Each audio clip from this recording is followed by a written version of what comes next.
Dudes, welcome in. We're a little bit early. I got to say thank you for being here. If you're, hold on, bring it down a little bit. If you're kind of stoked like I am, we got some news to cover. So I told you yesterday I'd do it live with you. Welcome in.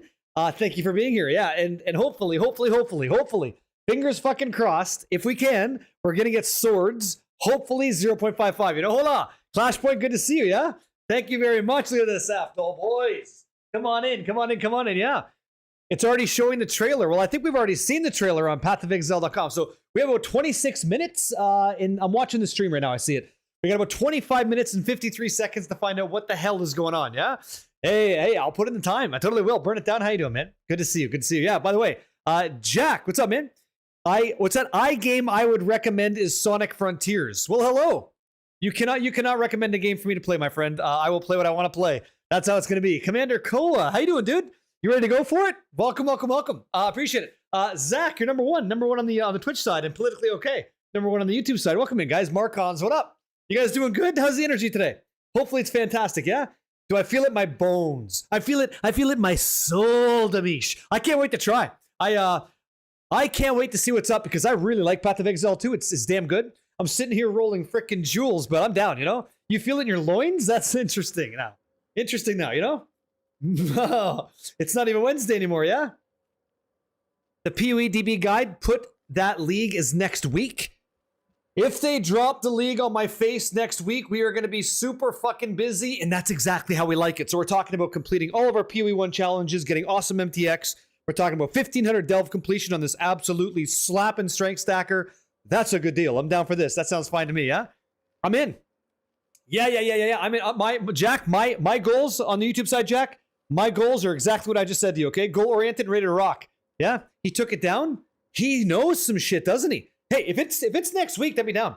I'm not at 3,000 yet. I'm at like 2,970. I'm almost ready to go to Myrtle Beach, but I'm trying to craft these jewels. So I have to get +2 max fire resistance so I can move my character around, you know? Is that Natalie Marie? Let me see this. It looks like it is. Tell me.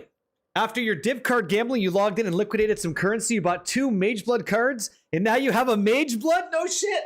Big bell for you. Congratulations, eh? It's addicting. The rectangular gamble is kind of nuts. Yeah. Afdol boys, what's up, man? If it's next week, it's time to become the degen that we are. I'm ready. Yeah, I'll be down to see what's up, you know? Congratulations. Music might be a little bit loud. I'll bring it down a little bit. I got to check my levels on this, okay? Let me take a little, yeah, still a little bit loud. There you go. Try this. There, you should be good, yeah? Path Shaper, Ghost Rider, what's up, dude? Lutgard, welcome in. Yo, guys. I'm rolling jewels with my downtime. It sounds like the pulse feels like it's gonna be next week. Next week, Path of Exile 2 is kind of interesting. So I'm in for this, my friends. I'm in for this. Are you in for this? Moriok, thank you for the prime today, man. Thank you very much. Night Pirate, you're looking real nice in the chat. Sold everything invested in Luminary? Did you? Yeah? Shranthax, hello to you too. Quit your bitching. How the hell are you? He says, excited to see what's in store for PoE2. Me as well. I wanted to do a watch party. I want to go live and just check it out together, you know? Obviously, I'll be live for a couple hours. Then after that, I bounced. Quick short stream just to see what's going on. But I want to do it together. And then we're going to do some YouTube coverage and make sure the guys on the outside get it. All, like, you know, post-production stuff. Should be fun. Should be good. Yeah, Snow Mace. Me too, man. I'm ready to go. Oh, Death Star. Cheers, dude. Cheers and salute. Here we go. I got my PoE2 attire on. You know, I'm ready. Here we go. Let's ride. Exactly right. Smoke plays. Yo. You got Cade on a Thursday. That's me, man. Yeah, bonus day. I like putting in the work. I don't mind. I'm here, right? Here for it. Evo Leia. What's up, God? The Twitch app is absolute trash. So many bugs on iOS. Shucks. Get on the PC, you know? Make it happen, yeah. Of course. Fucking awesome. What's up? And thanks for tuning in. Oh, Heikenberg X fucking. Come on in, dude. You ready? Ready to rock and roll for some PoE2. It's in the game. You ready to go? Twitch app is mid. Guys, mobile sucks. Unfortunately. Kind of sucks that way, yeah? Captain Cootie. Oh, thanks a lot, man. Thanks a lot for the tier 1. You having fun? Thank you for being here. Death Star, that is no mood. You ready to go? Hey, listen, thanks to the raid, guys. Do you know that we have Path of Exile 2 news today? You know about this? Naladar, how you doing? You guys ready to slap it up and a little fucking Nance in the Nance army? Yo. Blood farts. Come on in. Let's go. You're on PC. It's being awful. Oh, I'm sorry to hear that. PC Master Race. You know, lock it in. You're excited? Me too. I'm here. How long till news? How are you doing, Back to Slay? You got time. You got time. You can take a dump if you have to. Hit the porcelain throne. 21 minutes and 28 seconds. I don't drink alcohol. Not really. Only when I'm out. Like if I'm out and about, then I'll probably blast some Captain Morgan's. You know, I'll get in there a little bit. Maybe I'll do like a vodka orange juice is kind of nice, but not really because it kind of affects the gains in Gainesville. So if I want to get as huge as Heikenberg X, I can't be drinking all that alcohol. Yeah. You're in the backyard poolside. Oh, get the fucking laptop going. Hey. Easy stuff, yeah? Grim Kilmore, how it goes? Yeah, just tuned in. What the fuck are you doing? Hey, Queeno, how are you? That's a great entrance. Hi. What am I doing? I'm explaining that I drink Captain Morgan's. Or sometimes I'll do like some vodka orange juice on the very seldom, but usually it's a pretty strict diet at Clean Work. Yeah. Did you practice some more one-handed push-ups? No, I haven't, but if I try one right now, by the way, I did back and bicep today, so. Okay. Oh. Nope, not there yet. Soon. I can go about 2 inches down. Then it's all fucking done. I'm telling you, these guys that are going pepperonis to floor, bullshit. Yeah, insane. But I'll practice. Yeah, Admiral Poppy. Hello, sir. Good to see you. Good afternoon, Sean. Yeah, Toasty Codes 0.55 stream. You got it. That's right, guys. And I'm live on Twitch and YouTube, so I'm interacting on both. Yeah, D Mac for life. What up? Yeah. I don't give a shit. Connection is more important, right? Droid's Machine, good to see you too. Yes. You like you some Captain Cade juice. You're never going to get my juice. What you're going to get is a good time and some clean entertainment. Hopefully a good community you want to be a part of, okay? But my juice, that's not yours. That's my juice. How fucking dare you? Okay? Very forward. I appreciate that, you know? You're not the first one to ask me for that, and you won't be the last, I'm sure. But hey, winky face behind the scenes, okay? What's going on, dude? Droid, I'm getting ready. I'm going to be live covering with you guys. I'm going to cover the news because I want to know what's up. So 21 minutes and 23 seconds. Yeah. I'm wearing the wrong shirt for today, you know? Sinister. Yo. Small one, right? You're still at work, right? Yeah. Saba Monster. You ready to go? Guys, I think you're right. I think that next week we get the new league. I think next week we get the new Path of Exile 2 league. So what the fuck, right? We talking about getting those nunchucks out? Easy stuff. What are we doing? Yeah? Yeah, exactly right. Final Starman DX. Yo. I think so. If that's the case, I might have to throw in a couple extra streams throughout the week to get my goals done because I am not the kind of guy that doesn't like to complete those goals. I gotta get my shit done. So, whew, I'm stoked for it. Yeah, same league. No, like new event and stuff. I think next week will be it. I think so. I'm getting. Oh. Okay, this is kind of shitty because it doesn't have anything on it. Let me see what I can do here. I think so. Let's find out. Today we're gonna know. In less than 20 minutes, we're going to find out the future, yeah? Yeah, 19 minutes. You got it, Canada's, yeah. Yep, getting a cigarette and coffee. Look at you, eh, Warlin, eh? Look at this guy, eh? Grabs it. Fucking send it. Easy as, yeah? That's what you said? New event, same league? Okay, then I got you, Larry. Yep. Your coworkers are not prepared for the normal hype. Oh, get ready. Yeah? You're going to actually try to get a Gemling crossbow machine gun, no grenades? Yeah? Yeah, Veshwin, yeah. It is not, well, it kind of is Christmas. We get some bonus stuff going down inside Path of Exile 2, so I thought I'd cover it. 99.3, you want to hit 100 for PoE2? Just do a 5-way. Tenka, you do a 5-way, you get 4% of XP per map. Just do like a bunch of maps. You'll be all set. That's all you have to do. Cost you like maybe 20 div, maybe 30 div at most. You're there? Yeah. You'll pester Tasteful until he explains it? Oh, he knows. He knows that build very well. Yeah. Saba Monster. Yeah. Thank you, man. Thanks for being here. Let me see if I can't craft something kind of nice. Fuck, dude. Strength and int. We'll take that. So strength, we have lightning damage, max fire res. That thing turned out kind of good. That thing, hey, man, this thing slaps. How much is this going for? Max fire res, 7% life with total int and strength. That's gonna be money. That's 6 div. Yeah. You have 15 5-ways lined up. I wonder if I could run it. We should try one. Get a resetter back and forth, you know? Grandpa Bruise. Yo. Welcome in, dude. Stuck at work, but got you in my ear. Hey, thanks for having me in the ear, man. I'll try to share and like not talk over the broadcast. So Path of Exile 2 goes live, guys. I'm tracking them right now. 17 minutes on the dot, okay? What flask did you run on your RF build with Mage Blood? You have 90 max res without Ruby Flask. Oh, you got to get a Ruby Flask. Because that saves so many points in the skill tree. Definitely get a Ruby Flask. You got the jewels. Yeah, get rid of those jewels. Go for other jewels. Like things like fire damage over time multi, fire damage over time multi, and life percent. It'd be like ideal for us. Go for that instead. Replace those jewels. Also, those 2 jewels you're using, I ended up going with Flesh and Flame Aspect of Carnage. 40% more multiplicative damage. You take 10% more, but not a big deal. So it's me, Natalie Marie. Get those jewels out. Grab that Ruby Flask for sure, okay? And then your 5th optional flask could be Progenesis or it could be Cinder Swallow. Either one, yeah? No, I'm not, Larry, I'm not going to be doing a bingo card today. I just want to see what's going on. I really don't have any predictions. I haven't been following much of what they're saying. So I'm going to be a bit of a Debbie Downer there and say no. But I'm ready. I'm ready to go, you know? I just want to cover it, man. I just want to cover it, see what's going on, get my ideas, get my thoughts together, and rip through it. So I'm down. Yeah, you know? Let's enjoy that. That's going to be sick as. I'm stoked, man. 15 minutes. Time's flying today. Flying by. Captain Fury, Moosehead. Hey, guys. Yo, welcome in. Let us know what you're going to play. Really wondering how you look towards the update. So here's my goal. Here's my goal, okay? We already know what build beats the game, and that's going to be Whirling Assault Monk. We already know that we get Nocturnal Caress with that build. Early days, it's all about leveling early, which is kind of a pain point. I don't mind it so much. So, like, start off the game. You get Killing Palm, you get Entangle, and you start ripping through Act 1. Life is kind of nice like this. And then you go into this this whole, like, you shock them, you Siphoning Strike, right? Into Falling Thunder Siphoning Strike. So you're one-shotting, two-shotting bosses, then that's it. Then you're done. Then Nocturnal Crest comes online, and you're basically making Whirling Assault go beautiful all the way through the campaign and you're finished. And that one decision of Nocturnal Caress, Unique Gloves with Whirling Assault on a monk, that will carry you all the way through the game. It just does. And then you scale up your character with a nice staff later on to get massive elemental damage or physical if you want to roll that. And that's what we do for a month. And within 2 weeks, we should have like very decked out martial arts guys. So we should have the UFC on lockdown. Like we should be breaking jaws and bones quite easily on WASD movement, which is exciting. That's the game plan. Now, we're gonna see what they say in this next 14 minutes. We're gonna learn some shit. We're gonna find out, does anything that they talk about divert my plan to do this? Because if it doesn't, 5-way sapphires are easy to make. The weapons we know how to make. All the gear we know how to make. It's already done, right? So we got that. Got a guide for that? Yeah, if you type !BUILD build, FG Corbin's got a very good start. I don't have yet made what I want to make for that.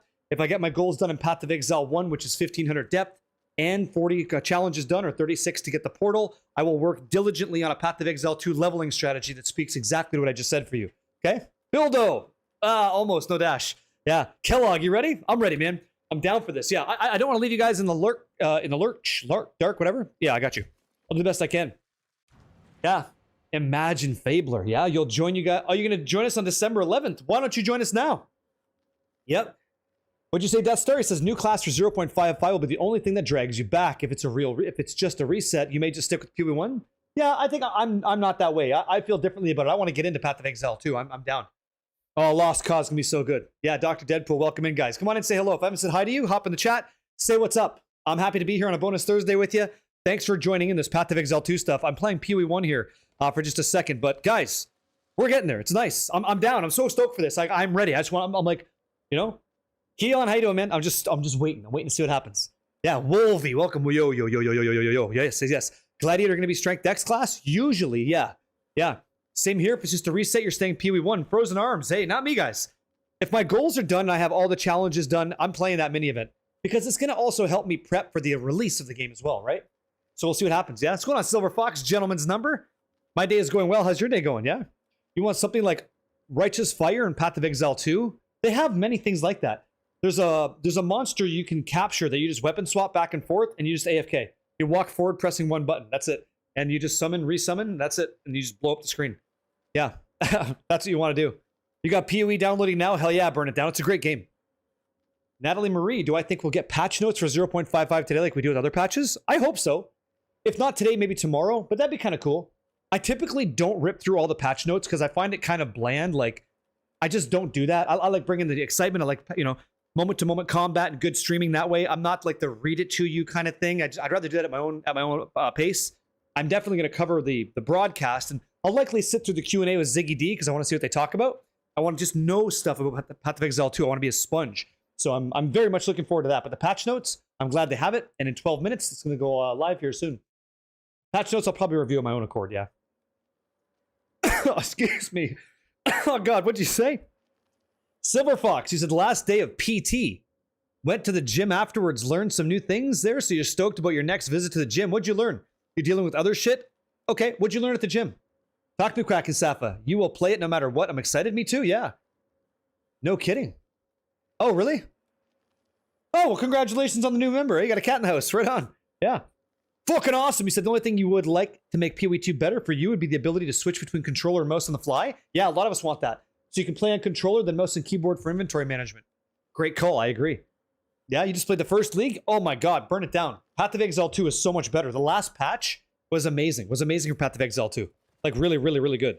Yeah. Core exercises, stuff like that. Well, I'm asking specifically, what core exercises did you learn? What'd they tell you? What'd they teach you? I like strength and int on this guy. Max fire, like fuck, like this third stat sucks, but life is good too. So what gems am I going to replace? Because we need max. Strength, attack speed. I can get rid of this. Damage to axes. I lose a bit of strength, but it's fine. What's this? Strength and dex. That's going to hurt.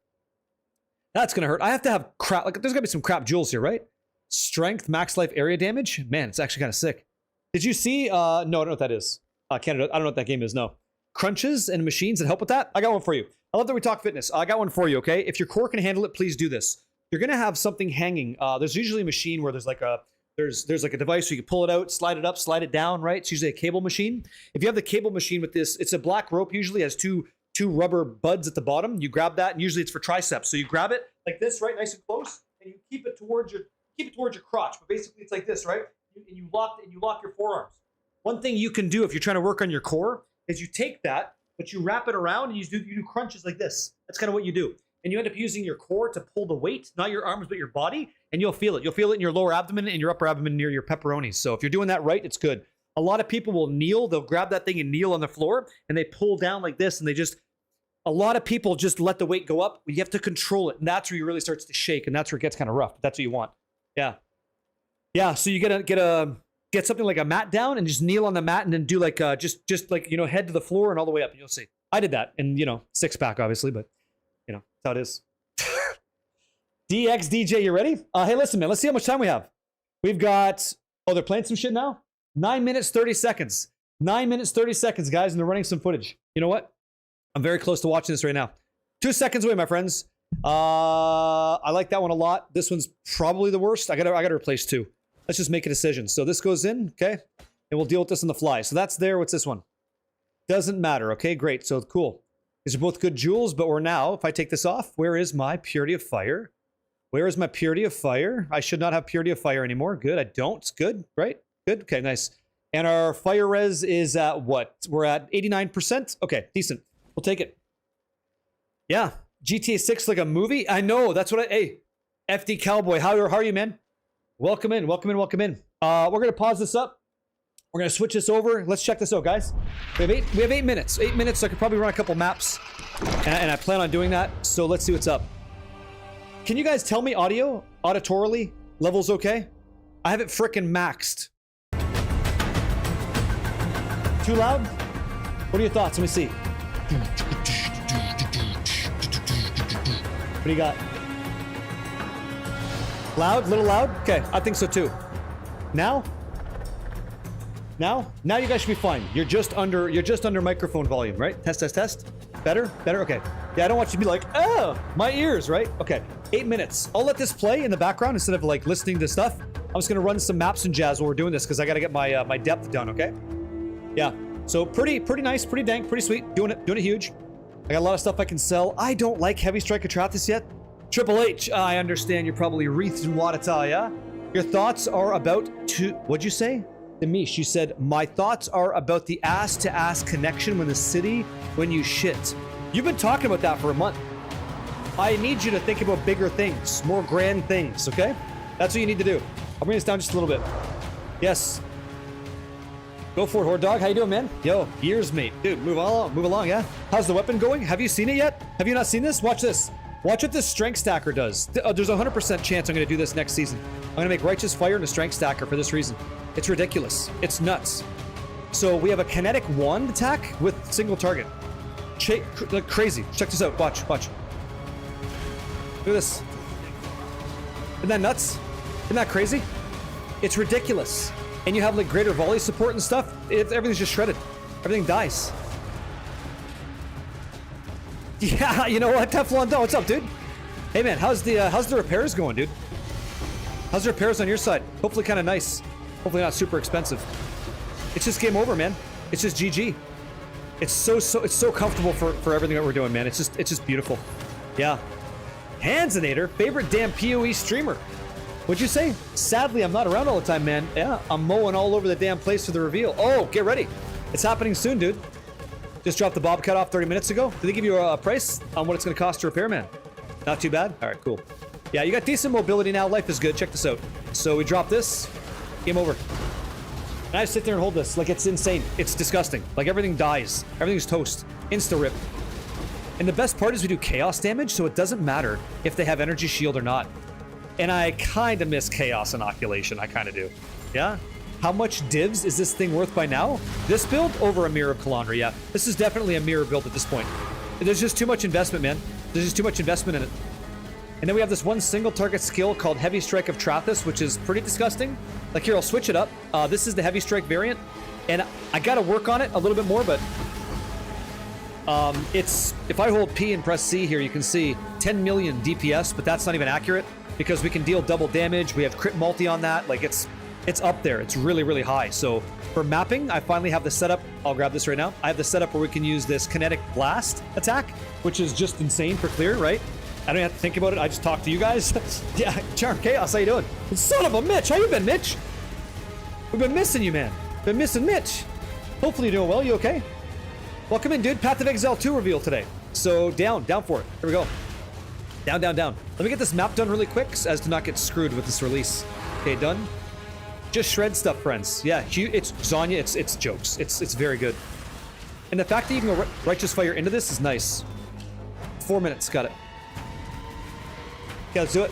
Yeah, you guys ready? You guys stoked for this? This build looks interesting. How far can it do delve? 6,000, 65,000 depth. My goal is 1,500, which is like the best gear cap in the game. So that's what I'm aiming for, and I have to get it done before whatever this fucking news is going to be, right? So I sincerely hope, my friends, that we get some good, inspirational content that is going to be fun to use in Path of Exile 2 for a little while. And if we're right, then I'm down for it. I'm not writing this. I'm there for it. Good day for you, AK Killer, yeah? Holy DPS, we're doing okay. Mitch, tell me all about what's going on. Tell me about Mitch's life. Tell me about Mitchell's life. I want to know. Tell me. Serious question? Go ahead, pal, yeah? If you move to Canada, I know most of my firearms are not allowed, but what about my medieval weapon collection, sword, spears, etc.? You can have all that stuff. You can have all that stuff on display. And you're allowed to have firearms, you have to have the firearms packed away. You can own a firearm in Canada. But it's so stringent and strict with the rules here that if you did come under the effect of a home invasion, you would likely be unable to actually use your firearms because, and we don't talk a lot about this stuff, and we're not going to continue more of it, but you have to have them like kept very, very different, like from where you live. So it's nuts, yeah. Hey, Velena, what's going on? Good to see you. Hey, welcome in. How are you? Love your ship, by the way. Good to see you. Yeah, we love it. Yeah. Sword skill looks amazing. We're gonna find out what that sword skill is. Just huge, right? Yeah, whatever that crazy great sword's gonna be, yeah? Yeah. Who's gonna know though? Nobody. It's your story, right? It's your story. That's kind of the thing in Canada. We're really high on the honor system, you know? Yeah, you're so pumped for this? Dude, me too. 3 minutes. 180 seconds, my friends. I am totally fucking down. Ew! Odd T. You ready to do this? You want them to buff chaos? Chaos damage is fine. Chaos damage is sick. Take a fire skill, convert it to chaos, and away you go. People are doing fire conversion for a while now. Fireball goes out, tons of chaos bolts, GG. There's two things we kind of discussed yesterday that I agree with when it comes to Path of Exile 2 that's a bit askew on the power curve. Number one, cast on critical support is ridiculous, and this new cast on channeling thing. If that's true, that might overwhelm all the other options being superior. I hope that I'm wrong, and hope that they're conscious of this, because it's kind of nuts. So it's all gonna be good. It's just a question of how do we get to enjoy it, you know? Dude, give me a Templar, right? Pull out that flail, just drop that sucker, and spin it together, right? This holy attacks across the face. It's so amazing, so fucking nice. Yeah, insane. Eyeballs, here we go. Cluster jewels, abyss jewels, give me some of that stuff. I'm in for it. Voices is broken in PoE 2, basically mandatory if you have the budget. Yeah, I would definitely do it, yeah. Dude, the flail, right? The Templar and the flail, just dropping that shit, that heavy weight, that swing, you know? I imagine like the Witch King, the Witch King of Angmar in Lord of the Rings, where he's got that big ass flail, right? He starts, you know, smacking shit. It'd be amazing. Yeah. Geonor's sword is Angnar, is that the name? Angnar. That sounds kind of sick. Yeah, 2 minutes, huh? Yes! Yeah. Insane. I'm ready for it. Can I do a map in 2 minutes? Probably not. But what I can do is I can go like this, and I can probably do it in 90 seconds. Let's see. 3 sulfite nodes, Nico high 5, and a boss kill. Let's do it. Yep. Lore slaps. By the way, having a cool sword is amazing. Thank you. That's 1, 2 left. Don't give a damn about this. Thank you. Thank you. Thank you. Okay. 1 left. Nico Dets. Where you at, Nico? Come on, buddy. Come on. Top right. Let's see. Go, go, go, go. I can hear cool sounds. There it is. Got him. Boom, boom, boom. Give me some of that. Done. Boss time. Boss time. I live in the mountain now, guys. I'm a dwarf. Go. Thank you. Holy maps. Done. 60 seconds. You can't even like imagine what skills are gonna be in a flail specific. Holy stuff. Smack a guy, convert him to fight for you. You know, like conversion stuff. We haven't seen that in a long time. Had it in Diablo 2. It's a perfect. It's like smack him. You know. I missed the div. You heard the tink? Yeah. Oops. I pressed Alt F4. Oh no. What am I gonna do? I guess I have to lean back and turn this off to not be interrupted because I don't want to be rude, but it's nice, you know. So here we go. Boom. Stream stuff. My friends, assume the gamer position. Lean back. Enjoy, right? Hands locked together behind your head. I know I don't have 30. I know I don't have 3K. I don't have the 30 club. I'm not there yet. My friends, hey, before we do this, cheers to what I hope is going to be an awesome reveal and exciting. Yeah? Cheers. My friends, let's go. Louie, good to see you. Yep.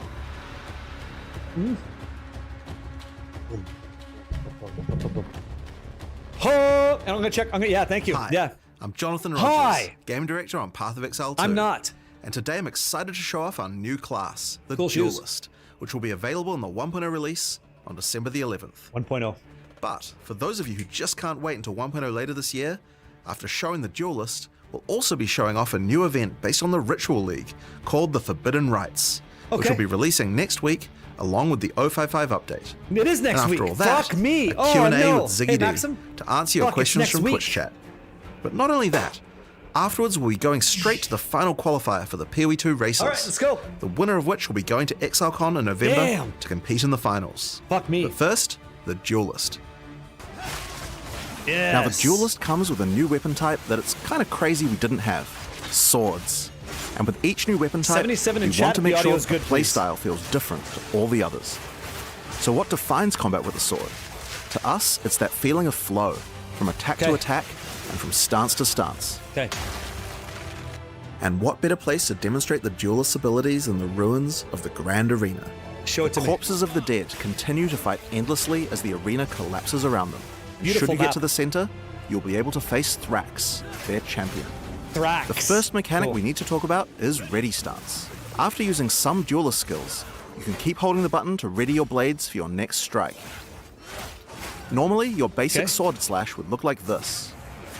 But in Ready Stance, it turns into a deadly AoE slash instead.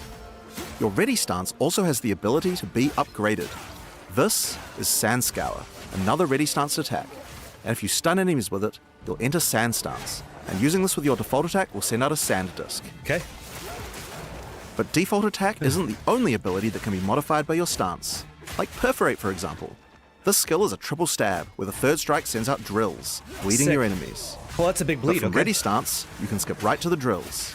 If you use it from Sand Stance, though, it will send out a bunch of mini sand discs from every enemy it hits.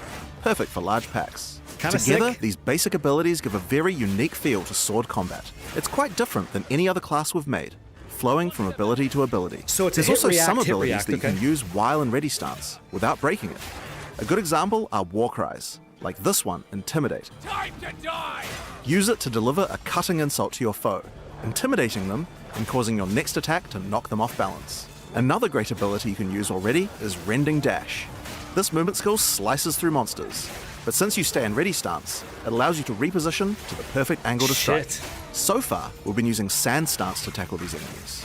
But what about Blood Stance? For that, we'll need to switch from two-hand to dual wield. Oh, they look pretty cool. Here we go. Now with swords, we wanted to make sure that the different options of one-hand, two-hand, or dual wield each have their own Badass. interesting playstyle.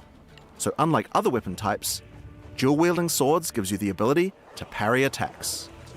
Follow up with Bloodied Blade to enter Blood Stance. When using this one with default attack, you'll create a deadly blood wave, causing your enemies to bleed.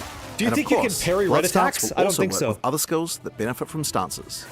So use it with Perforate, for Would be example, too OP. and you'll get a bunch of mini blood novas. Once your enemies are bleeding, you might want to try out Hemorrhage. This skill creates deadly blood slashes that drastically speed up the bleeding on your enemies. And once the enemies have built up enough blood loss, slice through them with a Rending Dash to consume all the blood loss for a Giga Bleed. Giga Bleed. Now, one skill we couldn't have made the Duelist without is Cyclone. It's an absolute fan favorite, and just like before, looks when so using good. it, you can spin to win. But this class is all about using stances, so how about we try it with one No, of what the those? fuck? Okay, go. Use go, go. Cyclone from Sand Stance, and you'll be spewing sand discs at your enemies left and right. That's Great fucking for AoE sick. clear. Now, Parry also had a significant upgrade compared to before, and it's a lot more reliable now. But there's also another way to parry monsters that doesn't require waiting for them to attack you.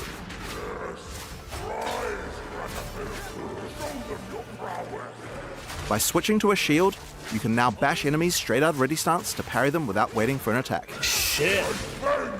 That's cool.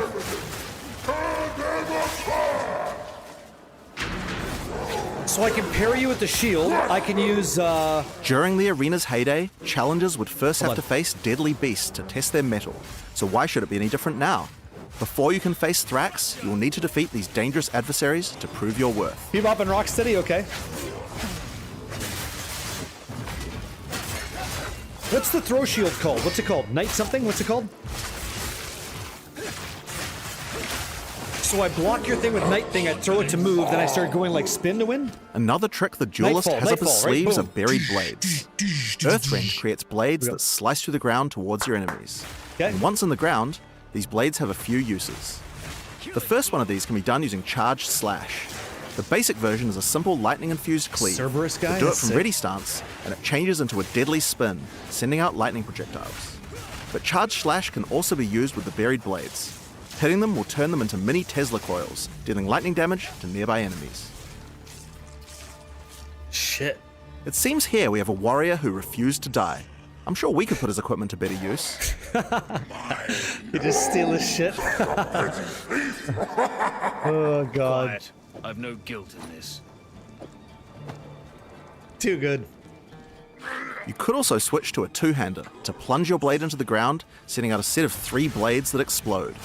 But if you use Earthrend first, then you can get even more blades, and the blade plunge will make all of them explode. If you want an even greater field of Okay. blades, using Ready Stance with Earthrend has an interesting effect.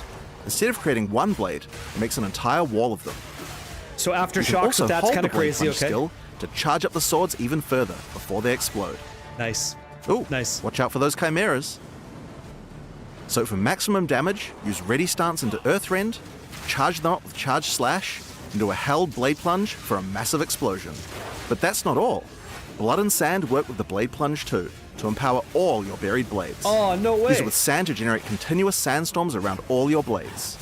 And this can be a devastating combo to blend bosses. Or use it with Blood to create Damn. blood pools around each blade. Cycloning No through shit. the blood pools will add blood to your cyclone. Oh, that's right, So that 'cause can it be a fun grabs the option. stuff off the floor, But that's while right. we're talking about that, Cyclone counts as a storm, so it can pick up other elemental ground effects too. Yeah, that's right. Blade Conduit will summon a bolt of lightning to your blade and create shocking ground. And cycloning through it will add lightning to your cyclone. God. That's right. That's right. Combine That's it with your the shock, blood right? to get both effects. And of course, it's possible to get blood, sand, ice, fire, and lightning all at the same time on your cyclone. You guys will have to work out a good build for that yourselves. Done. No problem. Already you can see from just the tools I've shown you, this class has a lot of interesting combinations of abilities. With even just a few skills, there are a huge number of options you can do in combat. Now before we get to the boss fight of this area, there's just one more skill I'd like to show you. World Cutter. Oh, here we go. Charge it up and unleash the ultimate slash. But Okay. that's not all. Like so many of the Duelist abilities, it can be further enhanced with Blood Stance, or Sand Stance too. Takes no mana. Alright, so those are just a few of the tools the Duelist has at his disposal. So let's use them to face the No, true mana's threat, not moving at all. Thrax, Thrax. the champion of the arena. Yeah, show it to me. Show it to me.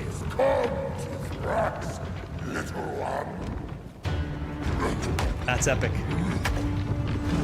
Sick.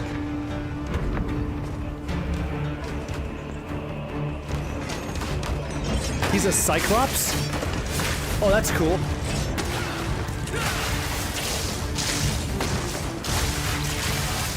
Oh, very cool. He charges them up.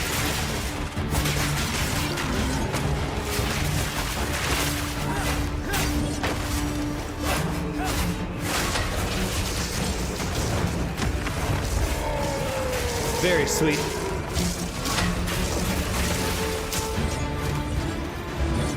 He's cool.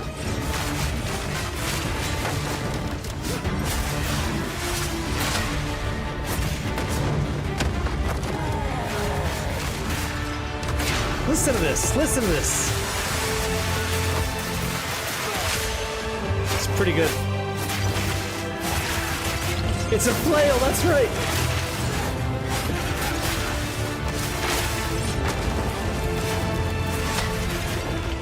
You better kill him with Cyclone. We all want to see it. Do it.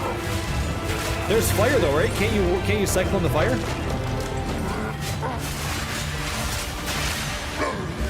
Yo, Legend Link, how you doing, man? Check out Thrax. Look at this guy.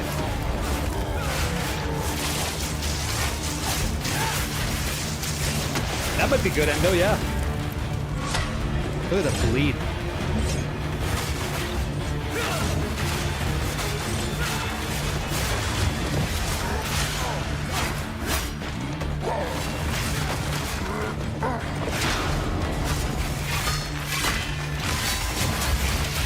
Shit.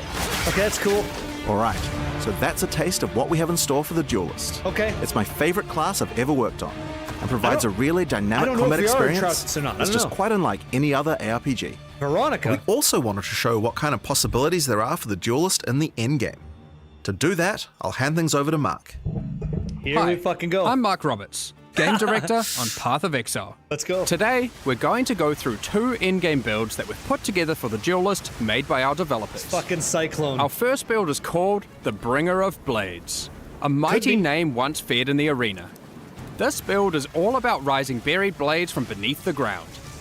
Some say each sword created by this build is from a foe slain in battle in the gladiator arena. They're all and from the ancestrally empowered. afterlife, they offer their sword back to you in respect. The bread and butter of this build uses Earthrend, supported by the lineage support Calm's Madness, to maximize the efficiency of creating buried blades. It combines that with the Blade Conduit skill, to charge up all the blades with lightning. Damn. You can also use the Astral Projector support on it to be able to do so from ranged, Sick. if you want to minimize risk and play shock ground underneath your enemies. Shit. We also have Earthrend supported by Electrocute, so that we can keep the enemies crowd controlled. Shit. Then it's just simple. Spam Earthrend, occasionally using Blade Conduit to refresh the charged lightning on all the blades. For stronger enemies, or larger packs, we want to be able to get sand stuns. The best way to do that while clearing is using Combat Frenzy. Simple, now you're generating frenzy charges. With those, we can use Sand Scour to enter sand stuns.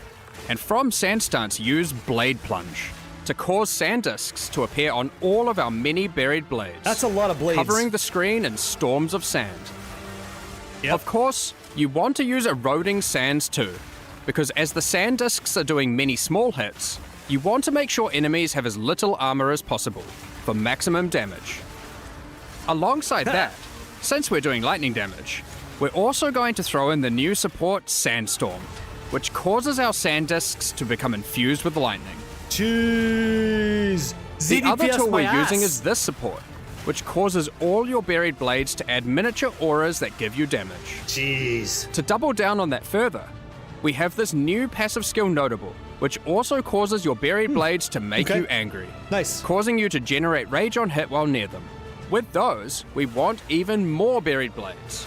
So, let's take it to the extreme. I'll move so you can see the And rage for that, bar. we have this skill, Rain of Steel, which allows you to call down a whole ruckus of swords, covering the entire battlefield in buried blades. It's pretty obvious what to do next. Just use the existing combos, and the entire screen becomes surging with lightning as sand discs run wild. Interesting. There's more coming even still. Alongside the Duelist, we've made a whole bunch of new epic swords. I mean, just look at them all. This build in particular uses this sword, which causes all your buried blades to be enhanced by Karui magic Oh, that's and how he become did ancestrally boosted. Cool. Then, take these new passive skill notables specifically for boosted attacks Wow, to Onslaught, improve Intimidate, your wow. efficiency even further. Wow. There's a few new ways to boost attacks with the Duelist, and we're excited for you to discover and integrate them into your builds. With all that combined, look at this actual mayhem. Show us a unique, man. Show us a unique, dude. Oh. Yeah, Now, yeah, we tried to not use unique items on this build, Oh, come as on. we wanted to show its potential with just standard gear and skills. Come on. But this next one is a different story. Okay, So, let's move on to our second build. show me. Here we have the Scourge Walker.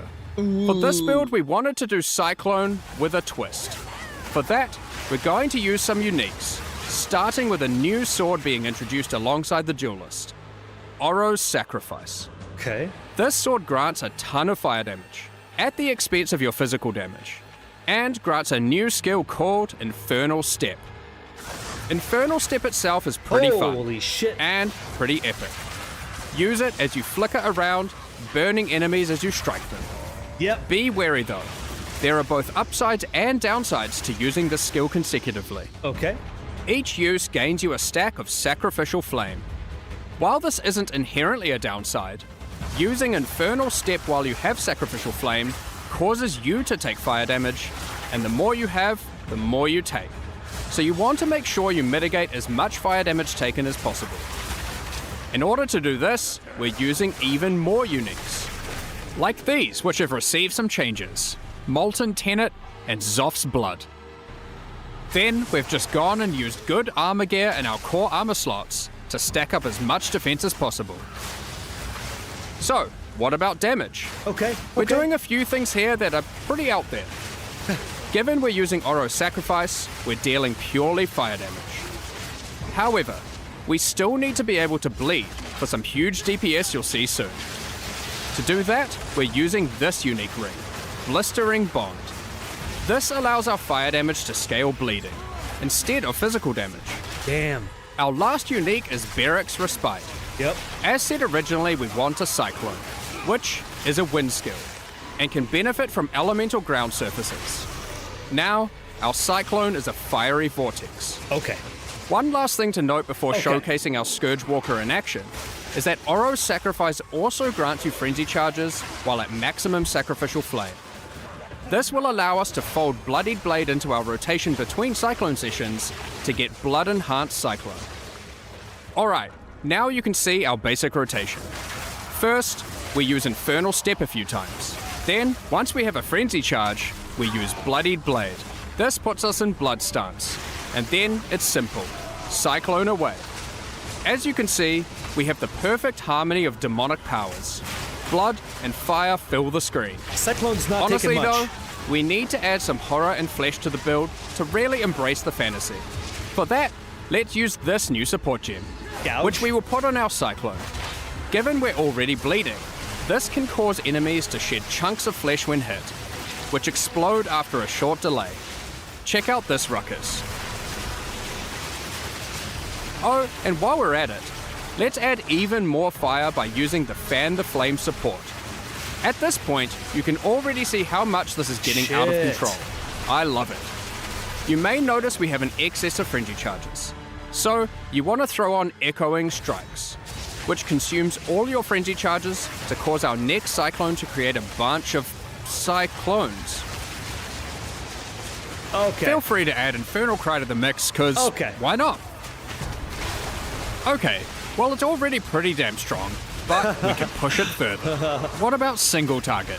For that, we're going to make use of our second weapon set, and use a one-hand sword and Targe, which grants parry. However, instead of using a regular Targe, we're going to use this Runeforged Targe, Okay. which grants us a special version of parry Ready that stance? maintains its Okay. stances when used. No shit. So if you are in Blood stance and use it, you will remain in Blood stance afterwards. This includes while using the dashing parry that Jonathan mentioned earlier. We are going to want our parry debuff duration to be as long as possible, so we can spend more time spinning. To get that, we're using another new sword base type. This one adds base duration to parry. 1 second. We've also then invested into as much parry duration in this weapon set as possible on new passives on the tree. Okay. Now, we can make this even better by using a new support that allows our parry to apply Armor Break. And to get it to benefit from our fire damage, we will anoint the Molten One's gift on our amulet. Now, our armor break causes enemies to take extra fire damage. So now, we just get into blood stance using Bloodied Blade, use parry, which dashes in, keeping us in blood stance. That's then pretty good. we cyclone our way to glory. That's pretty Don't good. forget to also use echoing strikes once you get enough frenzy charges. I mean, just look at this damage. We'll do You more. may have noticed we didn't show any Ascendancy classes. That's right. These builds weren't even Ascended, so their build potential goes so much higher. And the Ascendancies are pretty epic. Here's some wow. art to tease them. Here we go. But to find out more about that, you'll have beautiful. to check them out when we show them at ExileCon later this year. Come on! We hope you enjoyed our Duelist demonstration.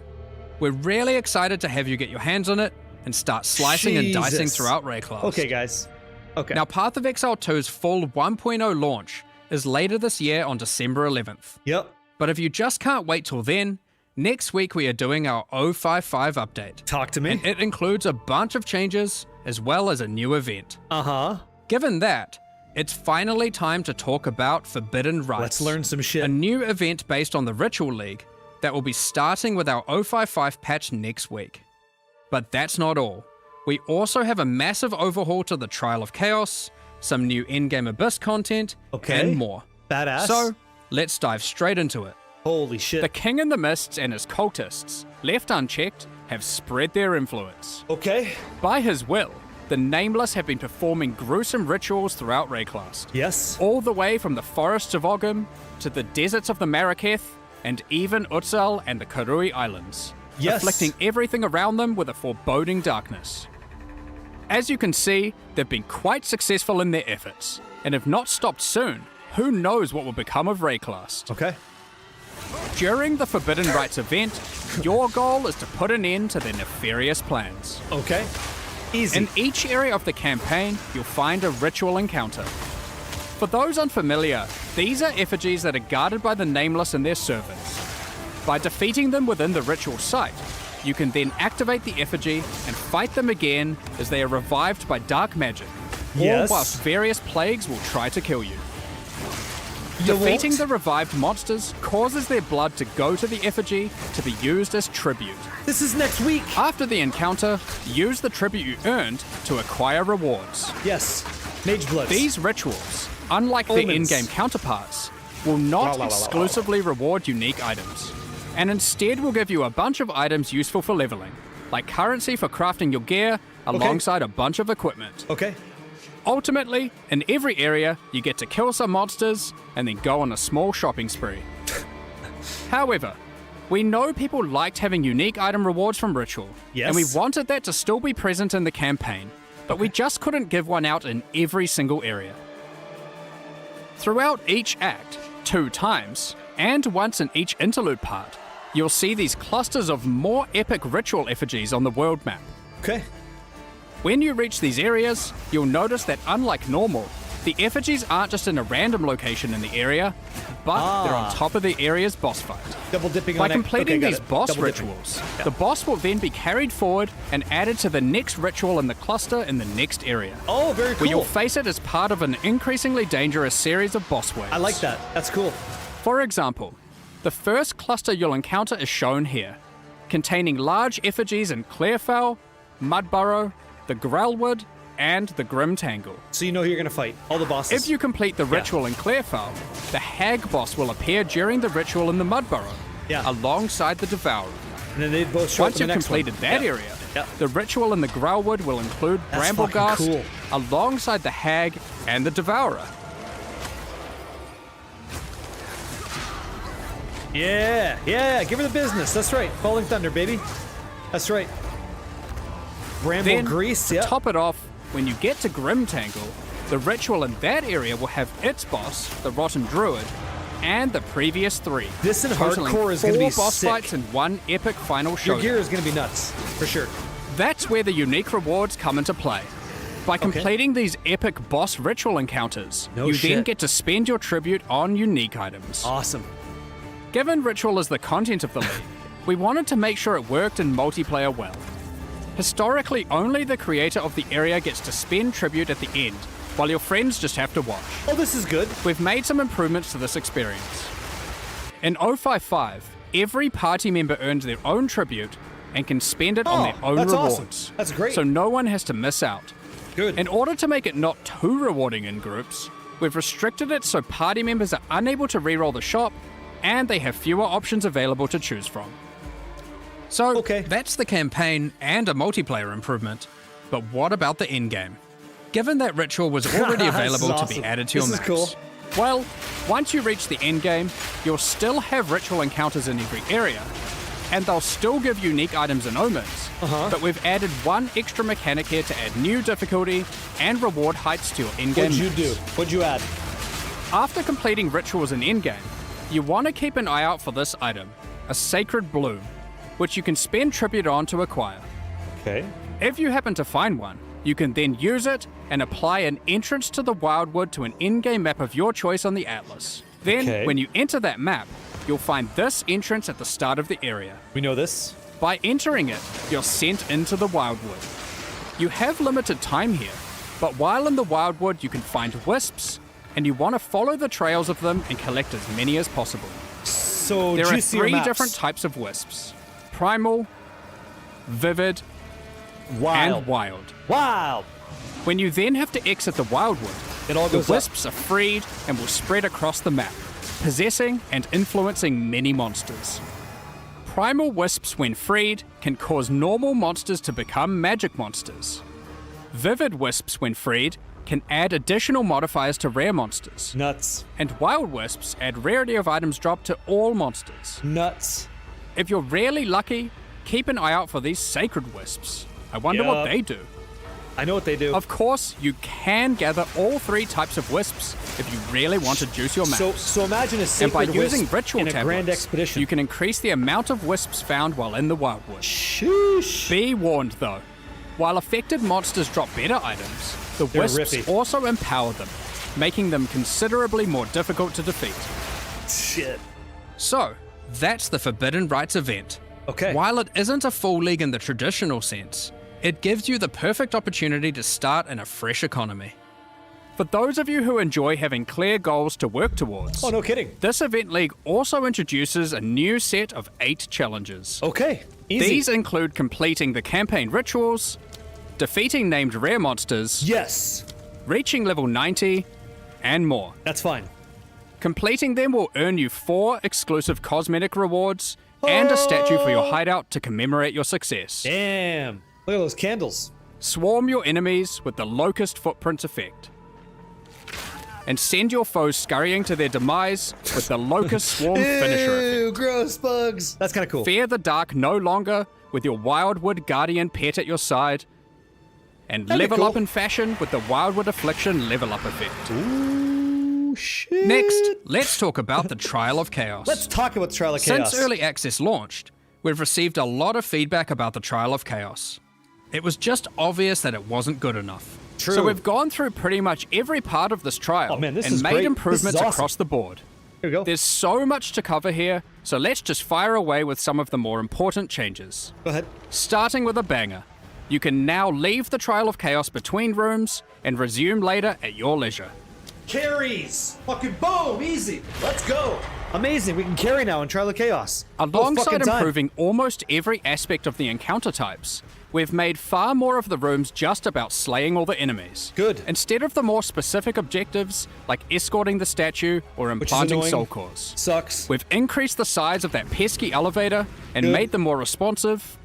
We've made the doors between rooms open quicker Good. and from further away. Yes. We've shortened the distance between rooms to have less running. We've added a lot more inherent scaling to the area and to the Trial of Sekimas too, to account for the lack of Atlas Tree.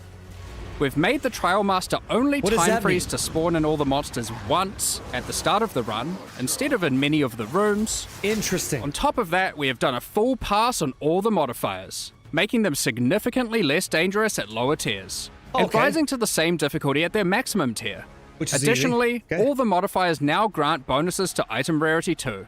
The Damn. modifiers now also have better descriptions, being more explicit about what danger you're signing up for. We've Now I also can get added soul a new cords and kind of gotta modifier cuddle. Here we go. called a wager modifier. These are meta mods that can significantly increase the danger and reward of your trial. For example, This one increases the tier of every modifier already applied to your run, but in exchange for Sick. that, doubles all the currency you've earned so far in the run. There's about a dozen of these, and they have some pretty interesting effects. Sometimes you want to apply them early in the run, other times late. They add a boss very is cool nuts. dynamic element to the mod selection between rooms. I like this. The Uxmal, the Beast Lord boss fight in the Trial of Chaos, has had its arena redesigned entirely. Awesome. Less flying, more attacking. Yes, very good. The more significant elite monsters that spawn during the Trial of Chaos are now more dangerous, but more rewarding. Speaking of rewards, Okay. you can now also find these chests between each room to get some bonus items for your efforts. Huh. And the rewards available when choosing modifiers no longer offer random corrupted items, now exclusively offering only currency items and soul cores. Damn, okay. Oh, and we've done a full balance pass on those too, to make them more powerful, alongside adding some new ones to the trial and endgame. Slam skills? Speaking of the trial and endgame, for those looking for a greater challenge, you'll no longer need to have to stop after 10 rooms. You can now What? continue all the way to room 30, with the difficulty and rewards escalating as you progress. Combined with the previously Damn. mentioned wager modifiers, the rewards of these runs can get very, very juicy. Damn. Reaching these later rooms will also allow you to obtain all 3 Trial Master fragments in a single run, giving skilled players a Damn. clear and reliable path towards facing the Trial Master rather than leaving their progress entirely to chance.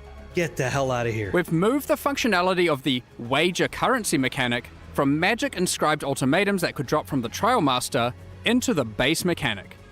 This can be accessed at the end of every 10th room. Overall, this is a much more polished version of the Trial of Chaos, and we think it addresses many of the concerns players have raised over the past several months. Yeah, that's fair. That's a fair take. When we introduced the new Sure. endgame in Return of the Ancients, we wanted the journey through the fortress to feel epic, and it was. was But okay. your first time progressing through it, it is a massive undertaking. Yeah, it is. With a fresh economy, we wanted to make the fortress easier to complete. Okay. So in 055, we're making some changes. All right. After completing the main quest line, you can now just venture out of the fortress and find another Arbiter of Divinity key.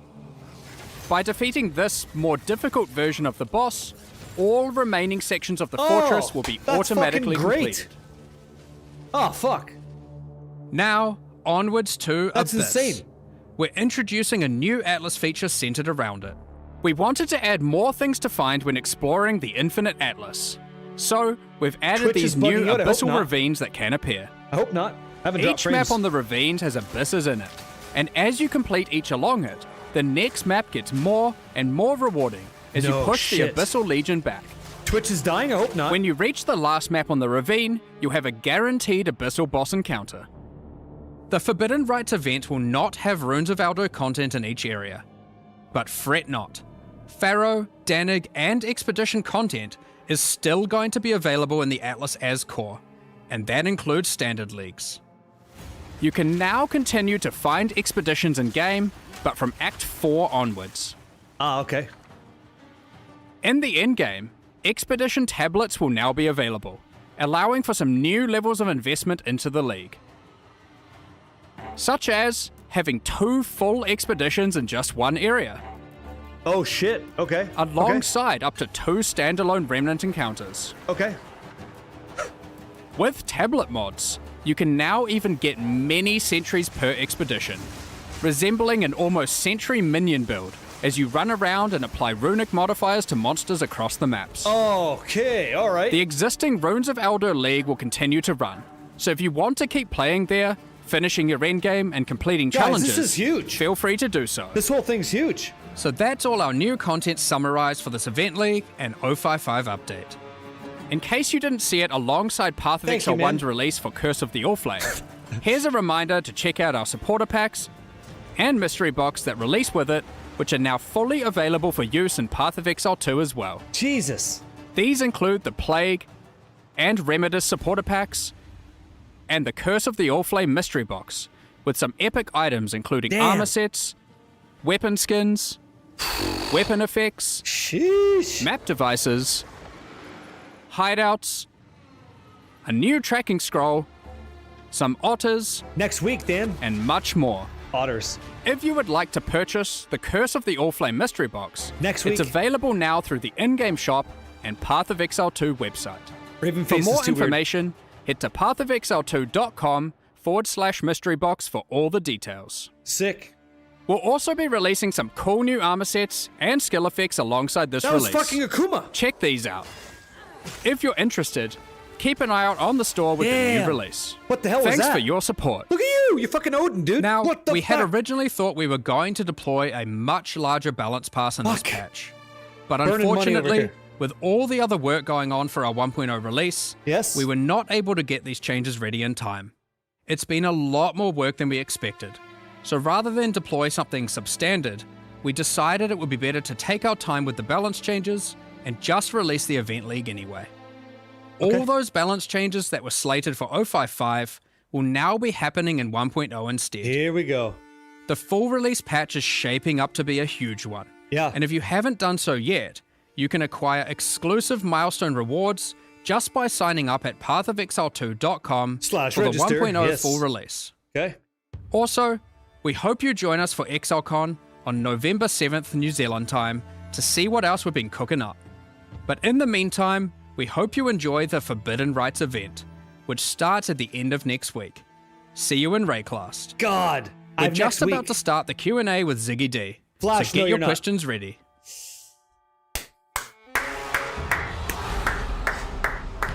Okay. RF. Fuck. Oh, if they scale up RF, that'd be amazing. Yeah, ladies and gentlemen, let me go ahead and make it very well known. It sounds like next Friday, everything you just saw comes out. So this week is whatever this week is going to be. For me, it's going to be completing challenges in Path of Exile 1, getting to 1500 depth delve. That's going to happen. Then we have this whole thing for next week. It comes out. I have 1 week to get 300 depth. It'll be fine. And then we're doing this. This is it on Friday. Everything you just saw. So Trial of Chaos updates, balancing, patch, all that jazz. Yeah. Just got here, missed it all. Well, we're going to go over it again like I usually do, but this thing's fucking crazy. I don't know. I have no idea what's going to happen with our build. I got to see if it's even viable still, but holy crap. Yeah. They say how long it runs? A month, I think. Let me see. Exiles joining you from around the world. I think it's a month I'm long. Ziggy D in Australia. We've got Oh my Jonathan God. over at Gamescom. Yeah, I and we've want got this. Mark in I New want Zealand. this. So we're all over the place this time, coming at you remotely for some Q&A to talk about what we saw with the Duelist today, the 0.55 event update, and various other little questions that you might have in a bit of a mini Yeah. Q&A session. Thanks for joining us from all over the place, folks. Ask questions if you Jonathan, have you're any. at I'll try to help. Gamescom at the moment, where some lucky Yeah, folks have yeah. been able to actually play the Duelist. How's it been going? Absolutely. So yeah, it's honestly been great. It's really good to see players just being able to play and experience the game. It's always fun. But my voice is actually a bit screwed right now because I've been kind of yelling over the loudness of the Gamescom. Trying to explain complicated duelist mechanics. In yelling form. So my voice is a bit messed up. So hopefully you guys can forgive that. But The convention voice, yeah. It's always fun talking to players and journalists and seeing what they think. Yeah, have you been able to get some good kind of in-person feedback there, since you're right there with people as they're playing? Yeah, the for class sure, at that time? absolutely. I mean, yeah, it's great. We've also got Kevin, who's been one of the designers. Kevin! working on the Duelist as well. He's been able to get direct feedback, talk to players as well. It's been really good. Awesome. And Mark, you're over in New Zealand where you were just working on the endgame builds that you showcased in that video It's there, sick. which were pretty spicy. How are things going over there in the studio? Well, I'm at home right now, but it's been pretty hectic. Sure. Just putting it always is for these deadlines, just pulling everything together. But yeah, these in-game builds we just had to put together in the last, honestly, it felt like the last week. Really, is when I was like, okay, we've got to theory craft some epic shit. Let's put it together. And Those cards are Path of came up Exile with- cards. I said made by developers. Technically, that is true, but I kind of theory crafted both of them and was like, let's get cranking. think- And they both seemed pretty fun. I mean, they were definitely fun to play. Hopefully, they were fun to watch. But there's a lot more as well. So it was like, Yeah, I'm like, dudes, come on. Like, the dozen Cyclone, we can builds I make had in Cyclone mind, and faster. I was That's like, fine. oh, we were going to go with them, and we're going down a whole bunch of different paths, and it just kind of ended up. I was like, I want to do something traditional that uses a bunch of swords. I'm gonna be an asshole. Mute really quick. If you think about Cyclone, you go on a gemling where you get like additional quality for better movement speed. You can have movement speed improvement on Cyclone, so it's negative 40 movement speed. We know that, and then we can go ahead and use the support on that to make it even faster. And gemling increases the quantity of that or quality, and you just fucking go fast. I don't imagine it's gonna be nearly as slow, but Yep. Thank you. So Insane. Change the balance until it works, we go. basically. yeah. Cool. Make this a thing. Well, you certainly have a lot to work there with the Duelist. There is a lot going on there. I know, Jonathan, you I don't know what the personally were cards just are. telling me earlier that you're like very excited for the Duelist in particular, and that it's the most. We fun didn't even you've had see a with the frickin' game so Ascendancy, far, or man. something to that effect. What is it Absolutely. like? We don't know that yet. I really love this class. Like, I really love melee combat in games. Like, it's something that I really Same. enjoy. And this one really, honestly, I would say finally kind of delivers something that I would say is like peak melee in an ARPG. Like, I honestly really love it. But also just there's so many intricacies to the skill design in this class that's really interesting. Like, I don't think we've ever sort of woven so many different ways to kind of do mechanics with all the different with all the different skills. Like every skill is like designing 3 or 4 skills, honestly, just due to all the different ways that you can use them. But at the same time, it's like it's all quite diegetic, by which I mean like, you kind of like, there's metal in the ground, you electrify it, now it's like zapping things and things like it's like it's all kind of obvious in some ways, but also kind of complicated too, because there's just so many ways you can use everything. There's a ton We of can't get nuance that to till it, December but 11th, though. So I had a chance to play it last time I was visiting, like a couple months back, and there's some sort of intuitiveness to how the skills end up working together, where you can almost play without reading some of those descriptions, I think, which is good because there's a lot of descriptions you do have to write for those. Given the It is actually kind of interesting on the studio because the people who are more, I guess, stat focused are actually the ones that feel the class is more complicated and the ones who just like take it as they see it. Because if you look at the number of stat sets, it is kind of crazy because you'll have like, it's like you've got a buried blade explosion, and then you've got to be like, okay, then buried blade when it's got electricity, and then buried blade explosion with with electricity, right? Or versus just the electrical hits, and it just ends up being like half a dozen stat sets. For those that don't know, they talked about this. They showed this on the skill Cyclone, right? So whenever you're using Cyclone, like Whirlwind, Barbarian, right? Whenever you're doing that, anything that's on the ground is like a ground effect. Your Cyclone kind of pulls it up in the air and like you absorb that power. So if you put fire on the ground and you Cyclone into fire, now you have a fiery Cyclone. If you put like chilled ground on, now you have like a cold infused Cyclone. If you have like shock, then you have like a lightning infused, and you can do all of them. So elemental conflict support gives you that. It rotates through those buffs every 8 seconds, depending on what you do. So you can have like taming ring, right? So you can put all those powers together in an elemental whirlwind, which you could do. And then you could use something like Trinity support to just juice your damage even more. While you're slow, you're not getting mobility, but you can solve that. Like we can solve mobility. It's not a problem. There's many ways to do it. We could do like a weapon swap into a staff, and that's flicker strike. We just kind of go like that way to get around. Then we start cycloning again. Like there's many ways to do it. So what he's talking about there with like stats and all that shit, maybe it goes over the head. I don't know, but that's sick. That's yes. About like the kind of that flow feeling. That's Which what is I kind gonna of be wanted cool. to nail. And that's where the whole sort of ready stance thing kind of came from. Yep. So it took a lot of iteration to get there. I went through so many different designs of the way that swords could work. And eventually it's funny because the whole blood and sand thing wasn't even part of the initial design. And at some point I realized that some of the stuff that we were designing was coming kind of close to that. And I'm like, oh yeah, hang on. In PoE 1, we've got this blood and sand theme. What if we actually took that and like effectively used that theme on top of some of the mechanics we were designing? And then it all kind of really rapidly came together after that. Like we suddenly realized, like, yeah, this is sort of the feel. Like I like that sand can like erode armor. That's kind of a cool concept. I like that. And it ended up working really well. So I'm really happy with the way that ended up. But it's a bit of a build-up. Like I'm sure there's gonna be better ways. The stance thing in particular, I remember when I was trying it, like, and you're talking about flow and how important that was. JT probably. And I remember I was having an issue where I really wanted to get into ready stance and then move to the next monster to execute my next skill. Right. But that would break ready stance. But I noticed that that's something that you've solved in the new iterations. You've got this way that you can even carry through now. Yeah, so since you played that, we added the idea that we're not getting this before 1.0, no. Use, without breaking ready stance, and in particular, the rending dash that you can use to sort of... Just 2 seconds. You're talking about the video we just saw. If you're having issues on Twitch, YouTube's also available if that's something you want to do. I don't know why Twitch is taking a massive dump. I guess some of you guys are okay. Some of you aren't. You're not getting Swords. You're not getting the Duelist. You're not getting the Gladiator until December 11th. That's what they said. You're not getting that. But we're getting this entire like roadmap of this month-long mini event, Economy Reset and Path of Exile 2, which we knew about. That happens next Friday. It's a month-long league. So if you're like me and you have certain like thresholds and goals you're trying to hit, you have a week to do it as of Friday. So I will be playing 0.55. I will be doing that. I'm going to try to see what a super juicy expedition with this new mechanic feels like, because I'd like to know, and it seems kind of interesting. And a perfect challenge to try doing hardcore as well. If you stun a monster with that, then it's going to put you in sand stance. The other one is moving forward, more aggressive. I feel. And that one, if you hit a parry monster, it's going to put you in blood stance. So if you're into the sort of parry gameplay early on, I like then it. Blood is the one for you. If you're more into, Yeah. if you're not into that, then using the sand one is like more your style. Then you can go that way.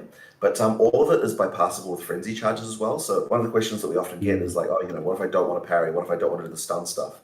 And frenzy charges. That's right, video vibes. Yep. Bypass. So as Mark showed in one of those builds there, combat frenzy is like a good way to be able to kind of like get those stances without that. But there's even other ways as well. So there's also support gems that allow you to get blood and You're sand. welcome, guys. No problem. Without having to even do either of those skills as well, and like quite a few different options. Like there are actually a huge number of different options that got a couple really uniques as well. We've got at least one sand stance unique and one blood stance unique right now that weren't shown. And then there's also the thing of getting blood on the ground as a way to get blood on things like Cyclone. Okay, thanks, Natalie. I actually didn't realize this was going to happen, but in one of my demos, I had one of those vampire monsters from Act 1, and it's like used one of those blood pools on the ground, and that actually triggered the blood. And I had no idea that we actually had done that even. Like I didn't realize that those blood pools technically were the same mechanic. So yeah, you can like get blood-coated Cyclone from just playing against one of those vampire monsters. That's sick. Well, that sort of touches on one of my other questions level 13, then. So, right? like, some people, I think, especially people who maybe just played a little bit of parry when Hunters first came out, and obviously since then it's changed quite a bit. But about parry, some people are definitely worried about parry. Like they see that as like a negative for a class to be focused on that because of the bad experience they might have had with it or something. So how has parry changed or been improved here? And also how like mandatory is it for the duelist playstyle there? Well, certainly we didn't want it to be mandatory because that was one of those things we did with the Huntress where parry was really important for that class initially. And we wanted to make sure that it wasn't here. That being said, it is a duelist. I want parry to be a thing for it. So like, we did want at least one of the archetypes to involve that. But at the same time, one of the big issues that we've had with parry, kind of two things really. Like it just comes down to unreliability. So there's a new change that we've just implemented for parry, which was actually quite complicated to do, and it's a little bit complicated to explain as well. Effectively, what we've done is we've made it so that when you're parrying, your character is effectively enlarged against skills that are parryable. So that means that you'd kind of have this problem before where you'd feel like you would try to parry something. It looked like the monster would kind of hit you, but it just didn't. And that was happening all the time, and like one of the frustrating things about parry. Got you. So what we've done is now that we've made this change, it means that monsters hit you much more reliably when you're parrying, and so it just makes the whole thing a lot better.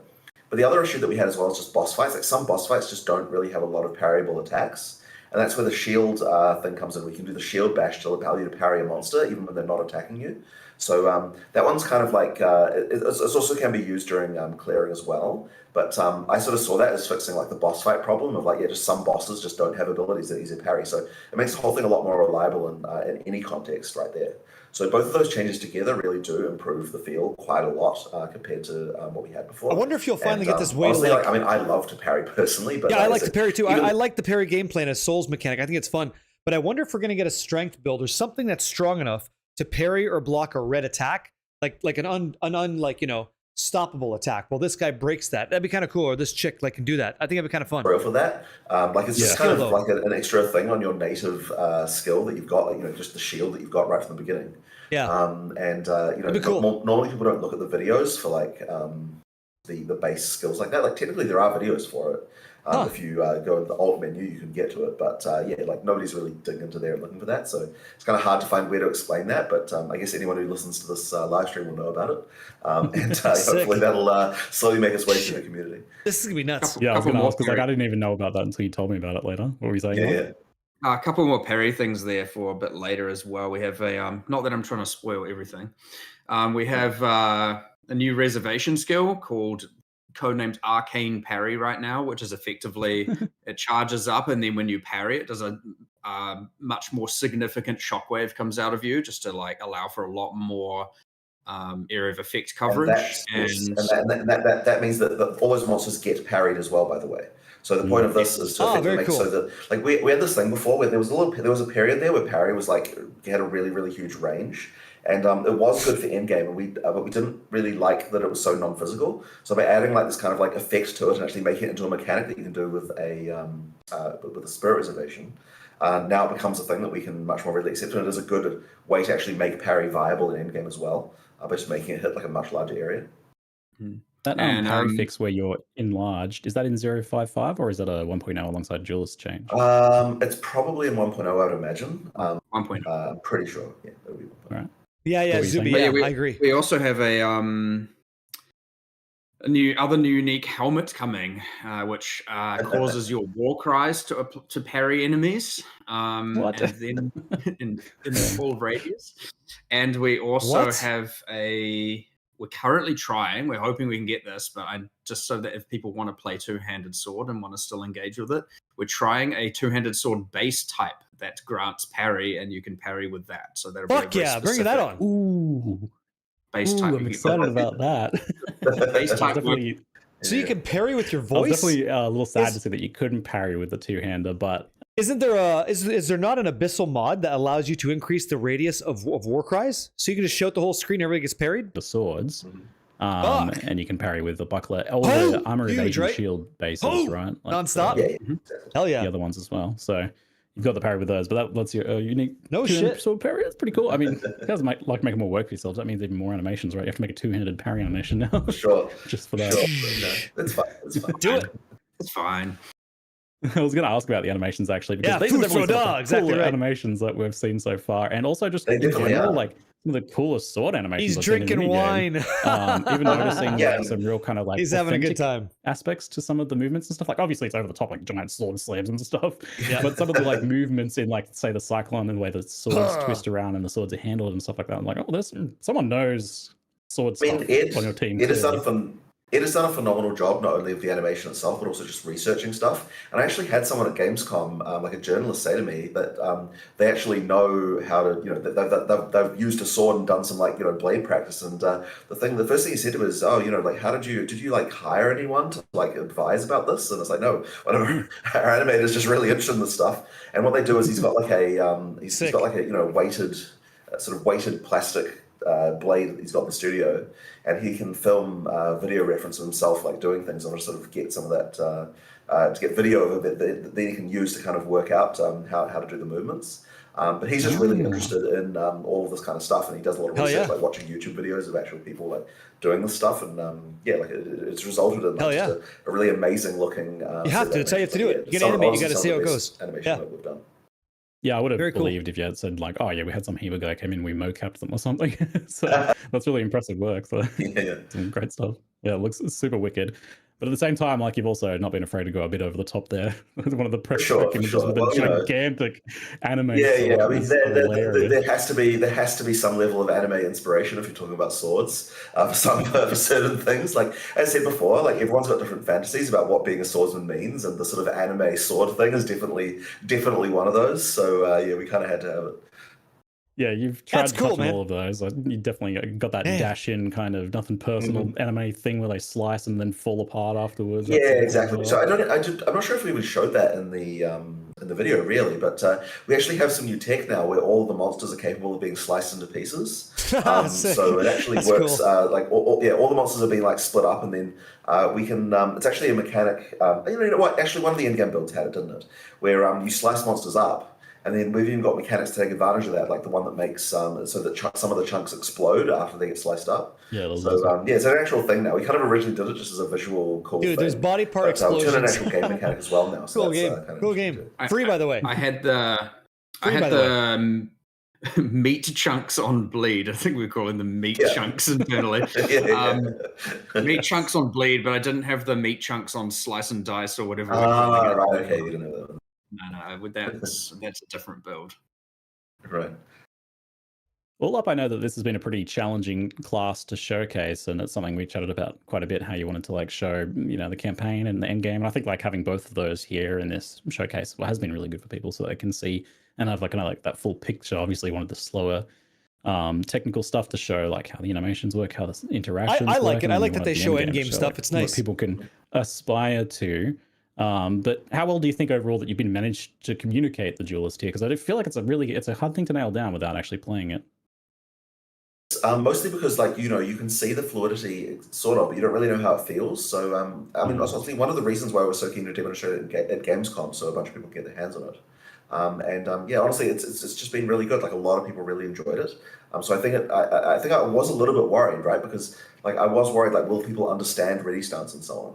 And we were so worried about it. We're like, okay, we need to have some like signs up that explain ready stance. We need to make sure there's a tutorial in this Gamescom build that we've got for this, just for that to make sure it works. And if all else fails, we've got Kevin who can just walk around and tell people if they're not doing it. That's the just like really certain that everyone understands the mechanic. But that's cool. That's cool. Yeah, like honestly, once you feel it, once you feel the flow, it totally makes sense. And honestly, even like some of the design meetings I'll have, I'm just like sitting there, just like doing ready stance attacks. I'm like, oh, like I'll sometimes just like lose track of time. Just hope you're ready to go back to WASD movement, my friends, because next week that starts again. So, yep, I'm in for this. Very spicy. Yes, I know please. Fear was that like some people would feel yes, that please. was too weak or too slow because you were showing just that early campaign side of things. Dodge. But if anything, after seeing like those endgame builds, I'm wondering like almost the opposite. Is like, is there a risk here that like the endgame power level of players has just become so high that opportunities to enjoy some of that deeper gameplay is becoming like too far and like too few and far? It is a potential concern for sure. Yep, we blow shit up around here. We do. Balance will be tricky, I suspect, to get right. Well, you know, all those things you saw like the current balance, but maybe Mark, you've got some more theories about that. Those builds when they were getting filmed, I was like, they're just too strong. They're too strong. And I think even Jonathan, you had some feedback. You're like, just make them a little bit weaker. Like you don't need to one hit literally everything. Mm-hmm. And I was like, we're already filming these in tier 25 map equivalents with like I know. There was a problem at one point like that. Unassended. I'm like, what am I supposed to do? But yeah, they're just there's some obviously though with like putting together a class for demonstration purposes for like a convention and to put together these builds. Like obviously we still have some more work to do with T25 balance kind of side of things, but it's definitely very, very powerful right now. Some of that dust has to calm down, but that's okay. You know, we'll get there. These things take a lot of time to iterate on, and of course, we have till December 11th to do that. So I'm not concerned about the amount of time. In fact, we've never had a class this ready with this much time, so that's a good thing. But yeah, it means we can make even more builds, get even more ready, have the balance be ideally in the best spot. Yeah. Hopefully players will agree, but we'll see. But yeah, exactly. Definitely. Spill the tea. I would say right now it is too OP for sure. Like, it's. I mean, I've played through the campaign a whole bunch of times on it, and I'm just like, you know, I shouldn't be this powerful. Like comparatively with everything else. Like I get that people at Gamescom might not have the same kind of, because like that's you're starting in Act 5, you're on a pre-made character. What is the gear even like? It's like not necessarily optimized and all of that. So, you know, people there are probably going to have a different experience. But you know, what you see is very strong. Also, but again, and that is filmed in. I understand tier 25 map. What does that mean? We have, obviously, we can just set the levels of any area. That is a tier 25 map equivalent of filming for those in-game builds. So, yes, there are some power concerns, but it's, again, with this much time, it should be pretty easy to deal with it. It's nothing new, really. Yeah, I mean, so this is like way earlier than you've ever been able to showcase class. So getting that hands-on in the public, it gives you lots of time to make those tweaks and see all those points that people are like, oh, people keep missing. And the whole fucking time they're talking about this, they have Templar and shit that they already have like ready to rock and roll. I bet you. I bet you. It's just insane. Like, where are those pain points? Give us the flail. Drop that flail. Spin Mark, that sucker. Get those holy attacks rolling. Come on. Implicit on Oro's sacrifice. What does that mean? Yeah, well, okay. I've mentioned a few cool base types. So we just to clarify, there was the two-handed sword with readied stance. With parry, right? And these are base types. So we've put a lot of effort into making the base types of swords real like epic. And honestly, I want to then propagate it to every other weapon type. To be honest, so we've got, just to clarify before we get to Bejeweled, we've had. Parry two-handed sword. We showed a base parry duration one-handed sword. What was the other one we showed? Two-hander. There was the buried blades are ancestrally boosted that we showed in that video. And then Oro Sacrifice has Bejeweled, which is the base type property of the Twilight Longsword, I believe it's called. And it just means that item comes with a dual socket instead of regular sockets. Yeah. So it's not necessarily better, but it's sort of interesting, and it's trying to just create a bunch of different things with all the different base types where, that whole suite of them that will drop at end game. So currently, like a lot of weapons, you probably get like 5 base types at end game, maybe 6. Pretty much the entire sword line will have a end game counterpart with all the implicits, just because we've put a lot of cool stuff there. And you do still have your traditional, here's the one that's high attack speed, here's the one that's got some crit, here's the one that's just the bonk damage and all of that. But then all the others we've tried to make sure have really special implicits, and that includes the base type of Oro Sacrifice. So cool. Yeah. Hopefully people enjoy it and think it's cool, but I definitely was pretty excited about it. And honestly, I find now the base type itself like has some build enabling properties, which I would say hasn't really happened before. So I'm excited to see having that extra axis of like, damn, what sword do I want to use? There's like 3 or 4 options here. I don't know what to do. To like a much, lesser degree, Sinister Quarterstaff, the amount of crit you got off that little 2% difference, that enabled our build to be totally different. If we didn't have the 2%, we wouldn't crit as frequently. Our skill tree suffers. Our choices suffer. The modifiers on gears, like that matters. So 2% crit on an implicit difference of a staff made the build the way we made it. Without that, it's not the same. So yeah, this will impact swords for sure. The bulk of that at least is being pushed until launch. Is there some stuff that you feel like you really want to get in before then, though? Is there anything that you do want to get into 055 potentially? Well, want to and realistically possible are the 2 things that are at clash here. I wanted to get all of it in. It just wasn't coming together in a way that wasn't just going to... Like, the things with this is you can't like half-ass it and deploy it. If you remove all of X and don't do all of Y, it's just like, okay, why did you just remove all of that? I don't understand. And we weren't just able to bring those packages of changes together, especially while we've got a whole new class in development getting fully balanced and prepared. And that made it even twice as hard because, as Jonathan's mentioned in the past, we've talked about every single time we make a new class, we end up changing every system under the sun. And then we want some of those in and some of those not in. And it was just this giant ruckus of, it's like a kind of just massive writhing changes everywhere. And it was so hard. Literally just merging the changes was a disaster. Like just like picking the things, like the commits, like do these guns go in, do those ones not go in? Like we're in the middle of doing like a massive bleed revamp in order to do the duelist, and yet we also want to try and somehow like what parts of that need to go in and what parts don't. And, like it's just like such a crazy puzzle. And we are at the point where literally like our producers were like, we don't know if we can make a build of this. Of like what you want, like we've got a bunch of changes. We don't think we can even create a build that works in the timeline that we need it to be. So yeah, it was challenging even on that level. But not only that, there was the issue of just like more changes were needed, like more things needed to actually happen as well. For example, to support echoing strikes, we had to make it. We effectively refactored our entire cloning system, which kind of touched on every single skill in the game.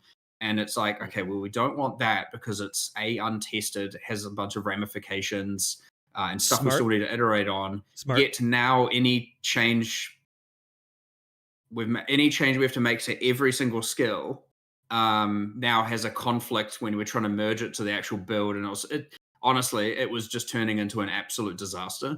And it was like, okay, this just isn't going to be ready, and we're just going to have to keep delaying it, and to the point where like, what are we even going to get here? And yeah, it just wasn't really feasible, honestly, and it was causing us, I mean, honestly, I would say that working around all of that was making everything take significantly longer. And then all of a sudden now we're getting less done because we're having to work around that. And I've been there. I've done that. Yeah, it sucks. It is sad, and I am real gutted about it because there's a lot of like real cool stuff there. Like we have Ascendancy class reworks. We have, many new uniques, reworked uniques. We have just stuff everywhere. And I was like, man, this stuff is cool. And I was even just describing it all to Jonathan and how excited I was about it. And I was like, no, I want it all in there, but it just honestly wasn't production-wise feasible at all. So it's sad. Go ahead. Interesting. It's 1.0 though, so that's always good. I was gonna say, with it being such like a eldritch horror of interconnected balance changes there, are you worried about putting it out at 1.0 then? Because that was like the thing. Because the difference is that when we're making like an 055 patch, what we're doing is we're taking changes from our kind of like development version. We're merging them in. But when we're going to make a entirely new release, that's what's called a retag. We effectively like take everything that we have on our development version, and it's all going to go live. So there's not like this kind of same production hell that you get when you're trying to like make a build out of parts. I'll just tell you guys really quick. They're talking about their production rollout and schedule stuff. So there seems to be an issue on Twitch. It's not just the channel, it's the platform itself. So if you guys are watching on Twitch, congratulations, you made it past the hump. Or you're lucky, I guess. Your server is not going down or something. But on YouTube, thank you for joining on that side, which I'm also live on. If that's something that might be a little bit more comfortable to watch on, feel free to do so. It's out of my control, but I'm happy to be here anyway, happy to be doing this. So I don't know what's going on Twitch. Could be, who knows? Who knows what the hell's going on? I have no idea, but I'm good on both. So GG. And that is probably the one that came up the most. Yeah. GTA and 6 broke Twitch. Oh, I bet you. Some changes in It's a big game, dude. From that to see how that they landed. But it does seem like plus levels are still seen as quite a bit of a problem, crowding out uniques and increasing inavailability in some cases as well with some of the stuff from the Runes of Aldor. So how are you feeling about plus level balance overall at this point now, or moving forwards towards 1.0? Is that on your radar there? It is still on the radar, yes. I haven't actually done the changes for it yet, and I don't 100% know exactly what to do, but I mean, we've had probably 15 discussions about it now, so it's one of those, it's turning into the next dexterity for sure.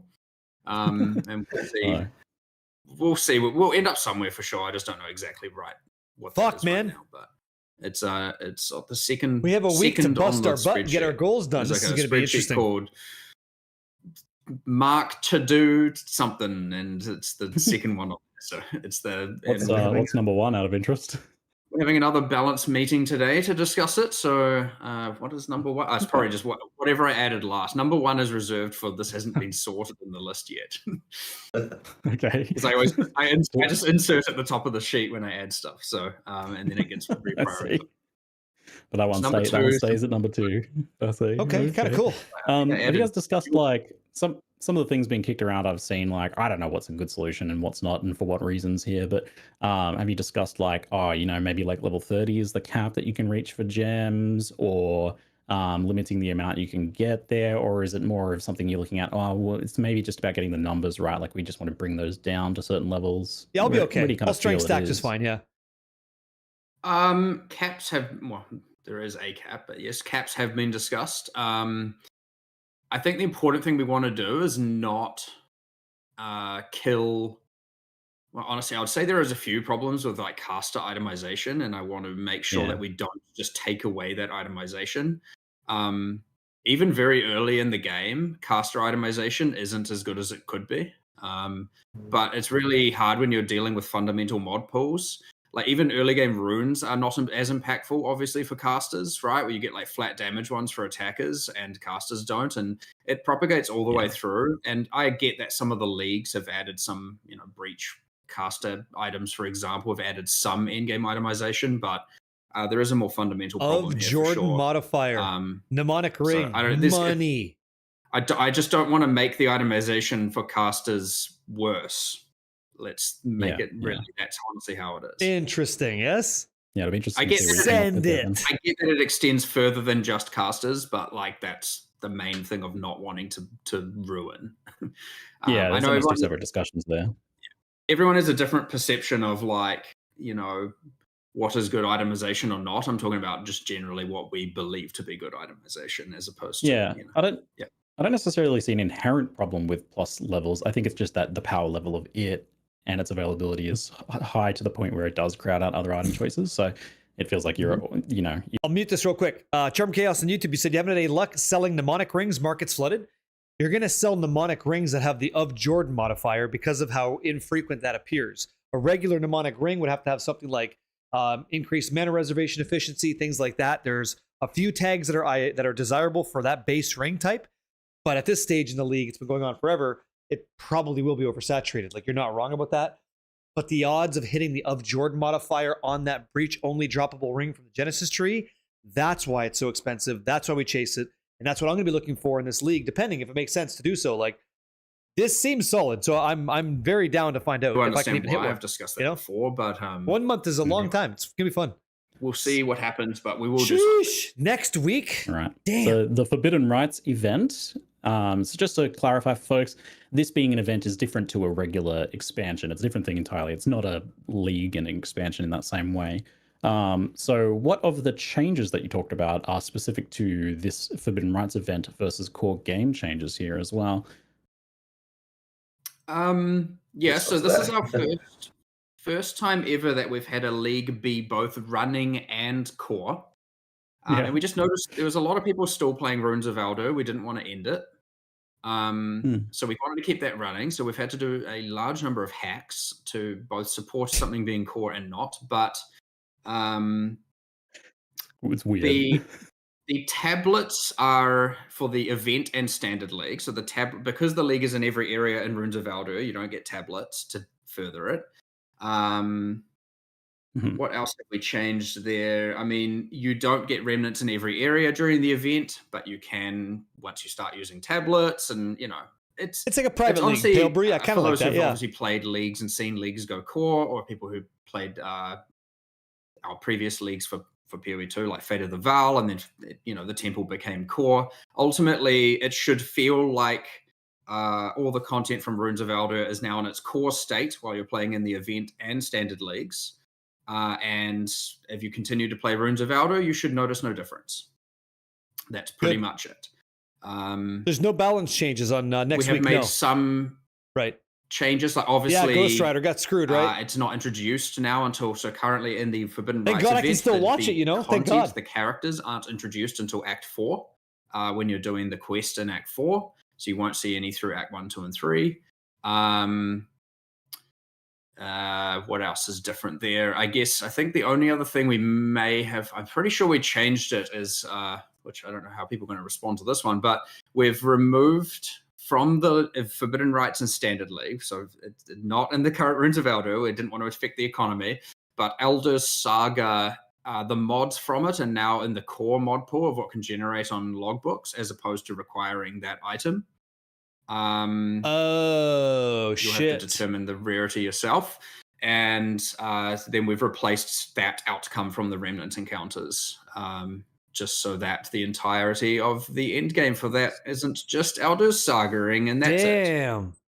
Awesome. So Elder Saga was a drop that you'd be you'd be very happy to get, because it would make all the expeditions have a base amount of modifiers, 7 on every one of the runestones. So now that's part of the game, that's part of the expedition tablet, which is wild, because you want to get additional modifiers in those tablets, so monsters are more difficult, subsequently better rewards, and by the way, now it's probably going to say rune stones have a minimum of 7 modifiers, so you can roll, which is cool, you can roll your tablets to be more pricey, which is good, I guess.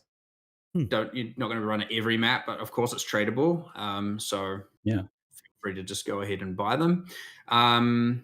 Got you, I don't know. I think that was a pretty decent rate, but we may Holy Twitch implosion, I guess, right? That seems like the sort of thing you could easily afford to run. Yeah, if Twitch is bothering you guys, head on over to YouTube side. We're there as well. Back in, if you want to, when we had this before in Affliction League, it was probably the most insane juicing thing we've ever had.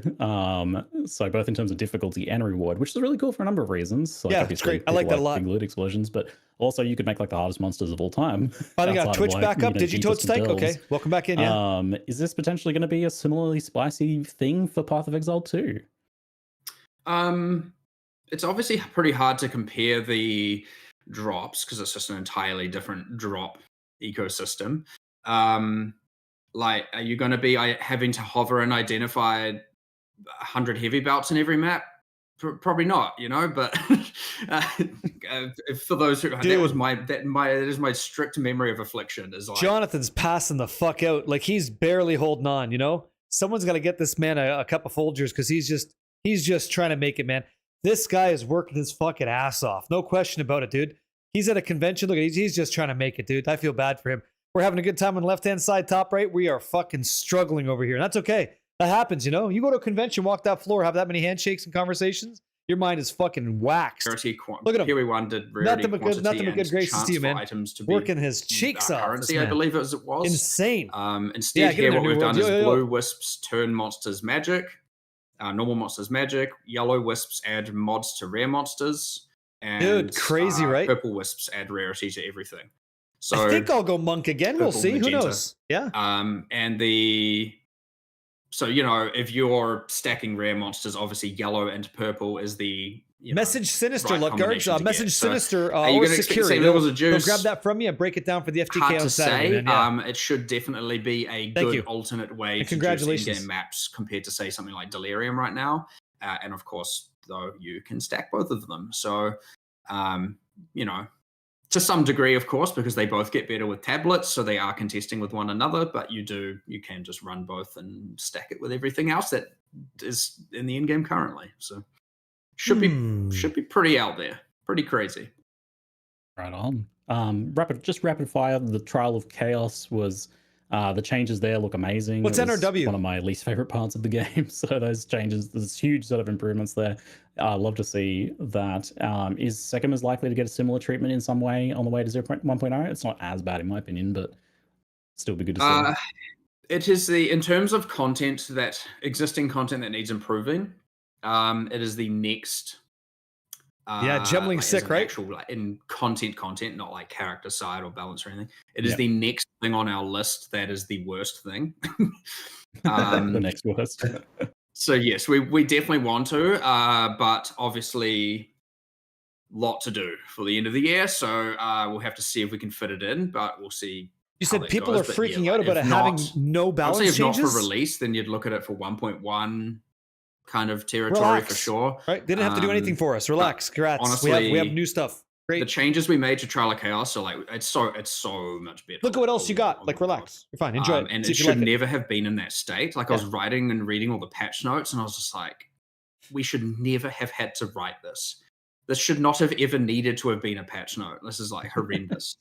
And I'm sure when we get through Trial of Sekimas, we're going to have a similar situation going on. So it's not as bad. At least there's like a kind of strategy there to some degree and ways to make money. Otter. And, you want an otter, not a ferret. Yeah. But yeah, it needs a substantial amount of love for sure. Big bad bones. Awesome. Sorry to hear about that, dude. Welcome in. Happy Thursday. So a few more rapid fires on the end game. The challenge level of end game caps out pretty early currently. That's good for build diversity, honestly. We just talked about this yesterday. It does mean that there are some limited options for like testing your more powerful characters. Uber bosses and more challenging late end game content. That's something Gemling's better than Monk for some things, not all things. Or something. I don't want to commit to like higher tiers of boss content and difficulty to too much of a degree, especially with respect to Uber bosses, until we have the character balance in the right spot. Okay. And in theory, 1.0 should have them in the right spot. But you know how balance goes with these things, with live service products in particular. Stay with us, Jonathan. Similar to stay with us. PoE1, right? It's every single league we have balance changes. So it's one of those infinite tasks. That being said, I definitely don't want to add Uber boss content until we've felt like that's in a stable spot for sure. I actually went out of my way to play a number of kind of atrocious builds this league. Just like I picked literally the worst thing, the things that were being played the least, and I played them. And honestly, fighting those pinnacles with those characters was insanely difficult. All good, Steve. All good, man. And I was like, if we were to add content beyond this, it's just impossible. It's just not going to even be possible.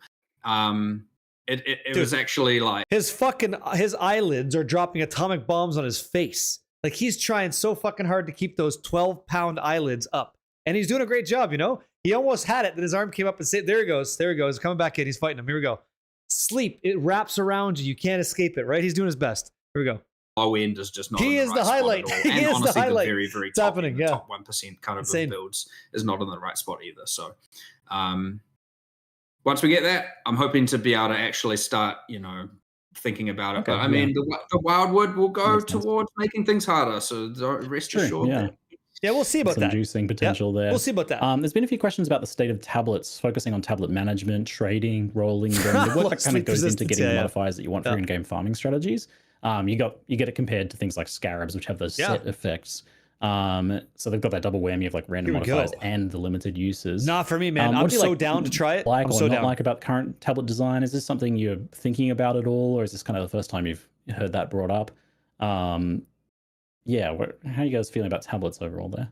We've actually discussed it pretty in depth recently when also cool. talking about PoE 1 with Yes. respect to like the current state of endgame there and talking about all of the changes we want to make around there and how it compares to PoE 2 and what parts do we like and not like.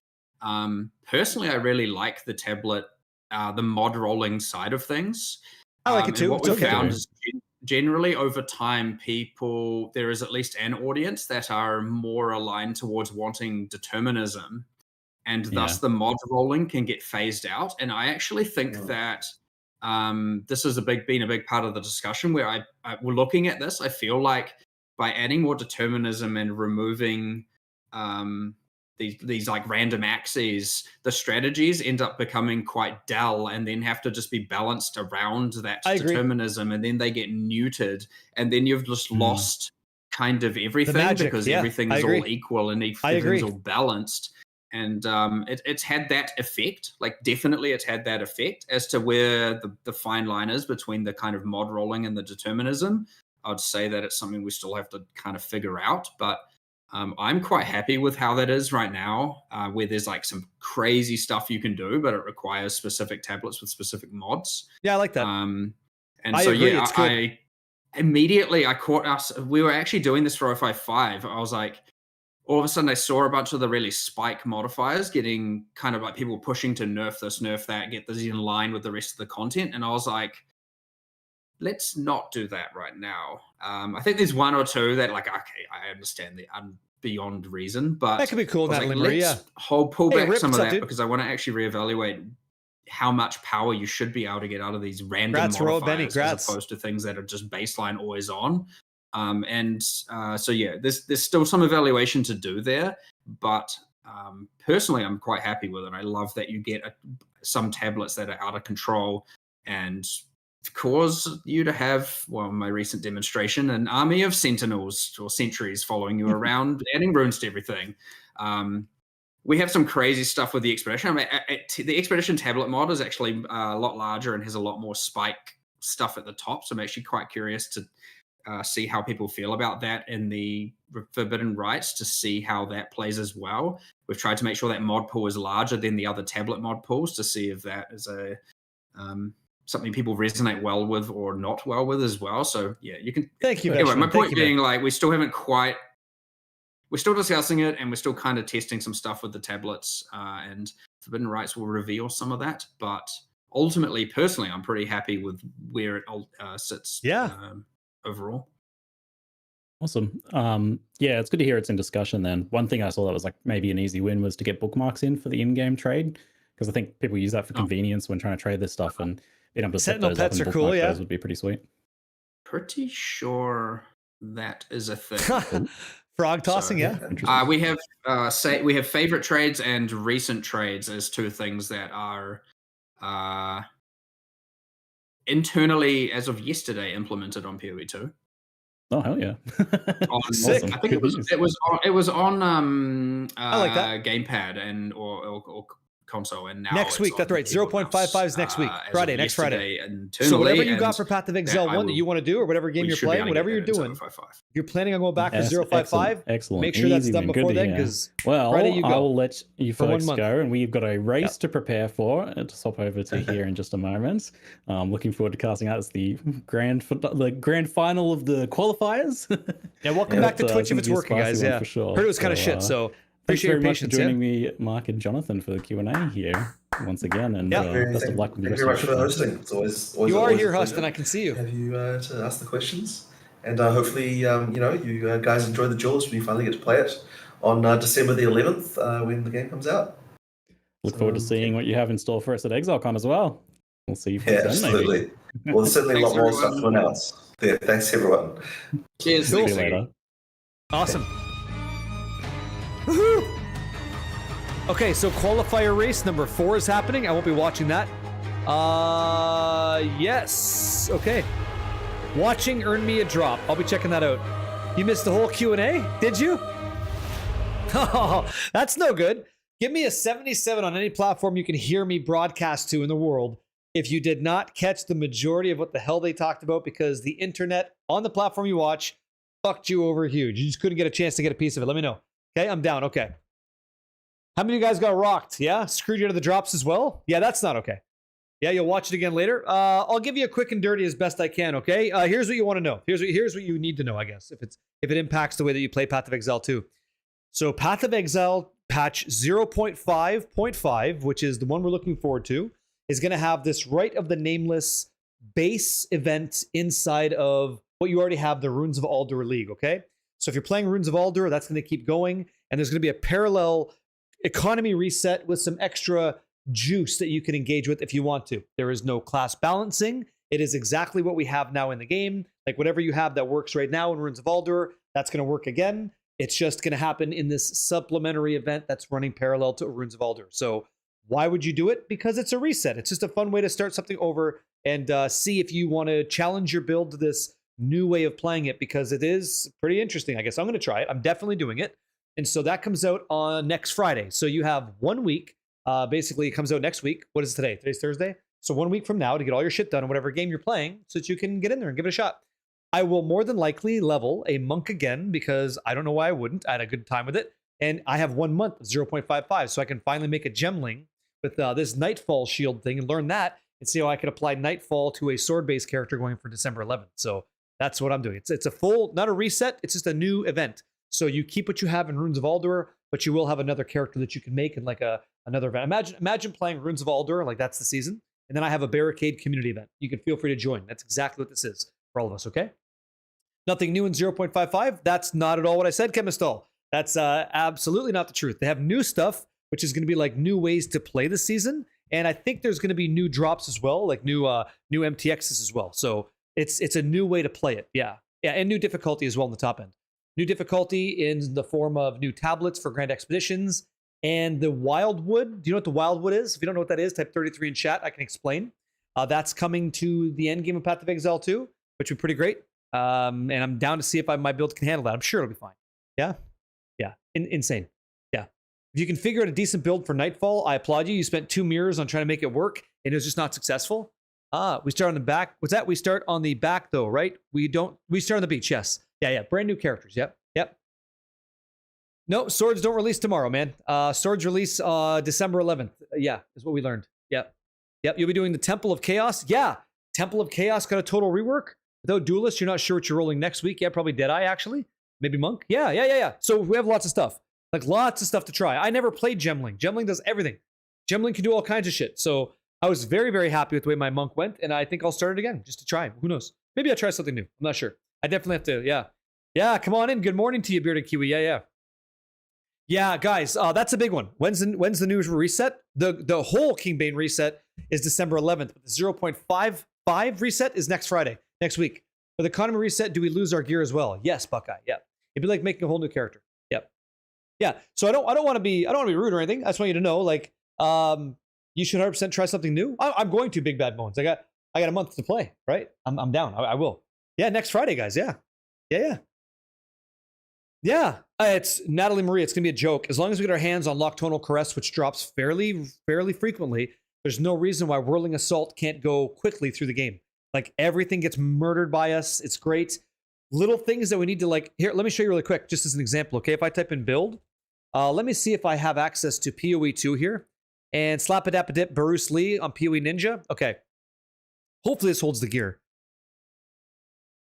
Everything doesn't work now, right? Everything's getting busted up. Gemling has so many great builds, though. Yeah, I know. I got to try one. Okay, so this is our goal. This is where we're going to go. So we're going to learn how to craft a Sinister Quarterstaff. That's insane. All that jazz. But the fun stuff is actually down here. So trying to get this correct. Do we end up getting this? Yeah. So Elemental Conflux with Uhtred's Augury, Compressed Duration, Lightning Mastery, Uhtred's Omen, Dahlia's Desire, Ghost Dance, like all the things that made this thing really, really disgusting. That's what I want to build again rapidly, because I now know like Blasphemy support, Repulsion, Living Lightning, all that shit with like Herald of Thunder popping up, excuse me, if you want to do that. We have the roadmap right here, and we know how to make all this gear. Like that's what the last Path of Exile 2 gameplay gave us. Raven Touch Shard, applying as an example, like Barbaric Strength, and then getting Zarok's Gift, all these things, 5 mod Sapphire Jewels. It's not about like discovering it, it's known now. It was pushed that forward quickly. So as long as we get our hands on Nocturnal Caress, the build comes online. Now, I don't have Mage Blood, like many of us didn't. So I'll have to figure that out till I get my hands on one again, you know? And yeah, economy reset means steals all your currency. Yes, it does. So like this character, right? Imagine this character exists in the Runes of Aldur League. Great. Out comes in this 0.55 event, right? And guess what? The character is level 1. That's exactly what happens. I have no anything. There's nothing, right? So jokes. You kind of want to try Twisters. I leveled with Twisters. I didn't like it. I know it's not for me. I know leveling as a monk was okay, and I think leveling with bows is better. I think like Lightning Arrow, Lightning Rod is probably the best leveling I've ever had. I never played Warrior though, so I kind of have to try that too. There's so many things I want to try. Yeah, insane. Still have 23 hours to get the drops on Twitch. Okay, great. You lose all equipment. It's a whole new restart. Yeah, so it's not a whole restart. It's another event that you get to play in. So you don't have a character in the event, right? You don't have a character in that event. You have to make one. Yeah. Now, you guys are saying a couple people are bitching and moaning about the fact that there's no class balancing. That's happening. That's happening in patch 1.0, but it's not going to happen in 0.55, this month-long event. Because that's kind of like, I don't know, it's just not happening. So you don't have to play it. You know, you don't have to. It's okay. If you were expecting that, that's why I don't expect much. I just see what they give us. If you're expecting that, you're not going to get any changes on the character front. But what you are going to get is changes to Trial of Chaos, which will be amazing for this stream. We get to do Chaos carries instead of just Sekima carries, which is nice. There's many things. And then you can scale Trial of Chaos up to 30 rounds instead of 10. So you can get all 3 components that you need to fight the Trial Master to maybe get a shot at Adorned and stuff, which is good too. Yeah. No balance changes for a reset is fine. It's just an event. It's not the latest and greatest, right? Yep. You'll be on duty all league. I love that. I appreciate that. And I'll have a build that can do it too. Yeah. Yeah. It just seems pretty interesting. And I'm down to try it. Yeah. What's up, freak? What is after the month-long event? Good question. So that brings you September 4th to October 4th. So by that time you had BlizzCon, Diablo 4 Season 15 launched on the 15th, I think, 14th. I think Diablo 4 Season 15 launches on the 14th when I come back from BlizzCon. And then you have October 2nd, which is the Myrtle Beach Community Meetup, which I'm so fucking down for. And then you have not much for a month there, and then hits the map. Yeah, 1.3. Yeah, that's right, 3.30. Whenever that's going to come out, 3.30 for Path of Exile 1, and then the hammer hits. And that's when Path of Exile 2 is free to the world with the Duelist, the Gladiator, all that comes out. So trust me when I tell you, like, it's going to be a busy, busy, busy future, and I'm here for it, you know? No Rest for the Wicked 1.0 in October. Amazing. Gino, right? Amazing game. If you haven't played that from Moon Studios, I did. It's amazing. Yeah. When's ExileCon? I'm not so sure. I wish I knew. I'm not going, so I'm not really tracking it, but soon. They confirmed 3.3 will be out before 1.0. That's coming. Yep. November when? You've always done caster builds, but I think you want to try melee. If you want to follow along, I do this thing on the channel. I just love it. It seems to be successful. People learn. I learn. I play a class, and you guys can parallel me at the season start. So you make the same thing I make. We make the similar decisions all the way through, so that you're not so screwed. It's not so rigid. We can talk about like, hey, I don't have this. What else can I get? Like all those decisions kind of come out in the wash. So if you want to try a melee build, I would recommend that you try Monk, and a leveling strategy. I will work to put one together for you beyond what you already have, because I think you deserve it, and I'd like to help you if I can. Yeah. Tannis, thank you so much for the follow. I'm so sorry that Twitch screwed you guys over. November 13th and through the 11th. Okay. Thanks, Charm Chaos. Yeah. Awesome. Now, what'd you send me, Natalie Marie? You sent me a document? What is this? What'd you send me? Grinding Your Games forum post with more info about the event to look at after the Q&A. Okay, what do you got? Whoa. All right. This is some healthy stuff. Thanks for this, Natalie Marie. Let's search this up, okay? So this is your TLDR. If you didn't get a chance to watch it, because Twitch is giving you the high hard one, right? The rock hard, ready to go. Forbidden Rights is the campaign thing. Essentially, you're going to have particular nodes, and I'm sure they'll show you images here, right? They don't show it. Okay. So what's going to happen is, like, in the different acts, there's going to be empowered ritual events that you do. They're likely going to be on top of bosses. So killing, like, as an example, Bira, right? You kill Bira, the Cold Witch. If you kill her, you capture her soul in the ritual. Then you go fight, like, the Worm, the Burrower, and now you have to fight her, Bira, and the Burrower at the same time. And then you have to fight her, the Worm, and then, like, the greasy bramble ghast, right? So you have the plant, Bira, and the Worm. Like, that happens. Then you take all that, then you go fight, like, another boss, and that's how it keeps going, which is one of the most fun things I did in the end game with Ritual with the Monk. So you're gonna be doing that and getting unique rewards for that, which is pretty cool. Another thing is in Ritual, if me and you guys play together on a map, which is sexy, It's not just me as the map owner that gets to get the ritual gear. Now we both get to actually spend our tribute to buy different rewards in there, which I find very nice as well. Now, subsequent to that, we get less items, but we get to actually buy it separately, which is kind of nice. So that's just that. Now, Wildwood Encounters, we get that in Path of Exile 1. Think of Stranger Things. If you've seen that, it's the upside down. So you go underground and you start killing a bunch of stuff. You get a bunch of different kind of like, how do I say, currency, right? Blue, yellow, purple, and gold. Depending on what you kill below the surface, that rises up and spews out up top and disperses energy to all the other monsters, making them more difficult, but also increasing their rewards. So it's kind of rippy content, but it's nice. And so far for our monk, nothing really challenged him. So I want to see what Wildwood Encounters does for us. The Trial of Chaos rework, while we just touched on that recently, I'm making a monk, I think, Saber Dude, and then I'll make more after. I want to go monk to start to get my wealth up, and then I'll try like a gemling right after, and I'll start making a bunch of shit. Okay? Yeah. Ding games. I'm making at least 2 characters for this, okay? So Trial of Chaos, they realized that it really sucked. It wasn't that fun, so they're going to change this. So instead of just doing 10 Trial of Chaos, they've done so much rework on this. The paths are shorter. There's loot in between. The the boss layouts are better. They're more comfortable to engage with. That's all coming. Let me think. In addition to that, you're going to get 30 waves of Trial of Chaos if you want to do it. I think we just talked about this to give you the Trial Master as well. And there's more in there. We're going to check that out. The new endgame soul cores. So this I'm not sure about. We saw one that said +1 level of all slam skills. That's going to be pretty cool. Faster fortress completion. This was absolutely fucking amazing. If you guys did this, if you guys did the fortress the way I did it, you kind of beeline it to the sides, right? East and west. You kill those chambers, then you go up and you kill the 2 bosses in those chambers, right? You kill the Arbiter of Ash, you go to the center, you smack the Arbiter of Divinity, life is good, right? What they're doing, and then you'd have to like go ahead and complete all these other subzones to make the whole fortress complete. That's not what it is anymore. Now there's a Matriarch and Patriarch node. And if what I'm about to tell you makes no sense, type 77 in chat.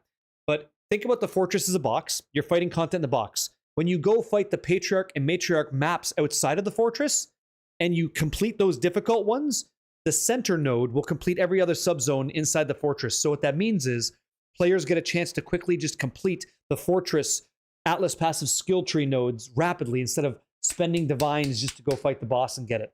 Much better, okay? Abyssal Ravines, as you do more Abyss content, you add more and more monsters, more and more difficulty, and that subsequently coincides with Wildwood Encounters, so you can get even more dangerous Abyss. I love Abyss. I don't mind the pull-out method at all. The Manu needs to get its ass handed to it again. I'd like to sign up for that. So Abyss becomes even more juicy. Runes of Aldur going core. We learned about this. So the things that made Grand Expeditions great, the tablets inside of this content can now roll the Aldur Saga mods, which is kind of exciting, and then new tablet type expedition as well. So you can have multiple expeditions in one map instead of just one. That's kind of sweet. And that's what this speaks to. So there you go. Yeah. Adding challenges to an event is a dirty play. Hey, Not, what's up, man? I don't mind it. Athelagos, hey, man, have a wicked stream today. I'm at work, so I'm going to lurk. Hey, glad we could talk. Twitch is screwed up. Watch out tonight. Might be down. Huge improvement. You've done 228 Atlas individually. It sucks. Yeah. No problem. Yep. September 4th is when the game comes out entirely free with the new class. No swords in 0.55. It's not happening, guys. That's what you missed. This is an economy reset, Grimmer. Yeah. Swift, how you doing? Yo. Yep. When does this drop? Next Friday, September 4th, by the way. Did they say that here? Okay. The Forbidden Rites patch arrives next week in Path of Exile 2 on September 4th, PDT. Patch notes will be made available soon, which is kind of what I was hoping so. So we don't get them right away, we get them soon. And make sure you guys go to this website. I'll give it to you if you want to. It's something I've already signed up for.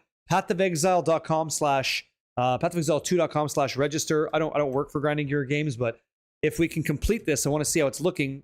We should be able to get 4 million installs, right? And this is like probably not accurate, but you get the Soulflame Crown, you get the Soulflame Weapon, Soulflame Portal, Chain Chimera Wings, and a Scourgeborn Boar, just for hanging out, yeah? Me Unknown, hey man, thanks for the tier 1 on YouTube. That's fucking awesome, man, thank you. Yeah, North Swords, okay, yeah, but can we ask about daggers and knives? Not happening either. Luscious OCE, hey man. Does this mean we can have our Sword Cyclone and Twister at the same time? Yeah, because if you're in Sand Stance, you can emit these circular radial cyclone effects, and you can have ancestral cyclones going out as well. Looks pretty cool. Yeah, where's your real RF? Path of Exile 1, Demish, it's ready. Log in. Hit level 16 and slide. Yep, it's already filled. I don't see it. I don't see shit here. Control F5? Yeah, I don't see it. Oh, right on. There you go. How approachable is Path of Exile 1 if the only ARPG you played is PoE 2 in your opinion? Clash Point, very good. Like, you know what a Chaos Orb is. You know what an Exalted Orb is. You know what a Divine Orb is. This is all beautiful stuff.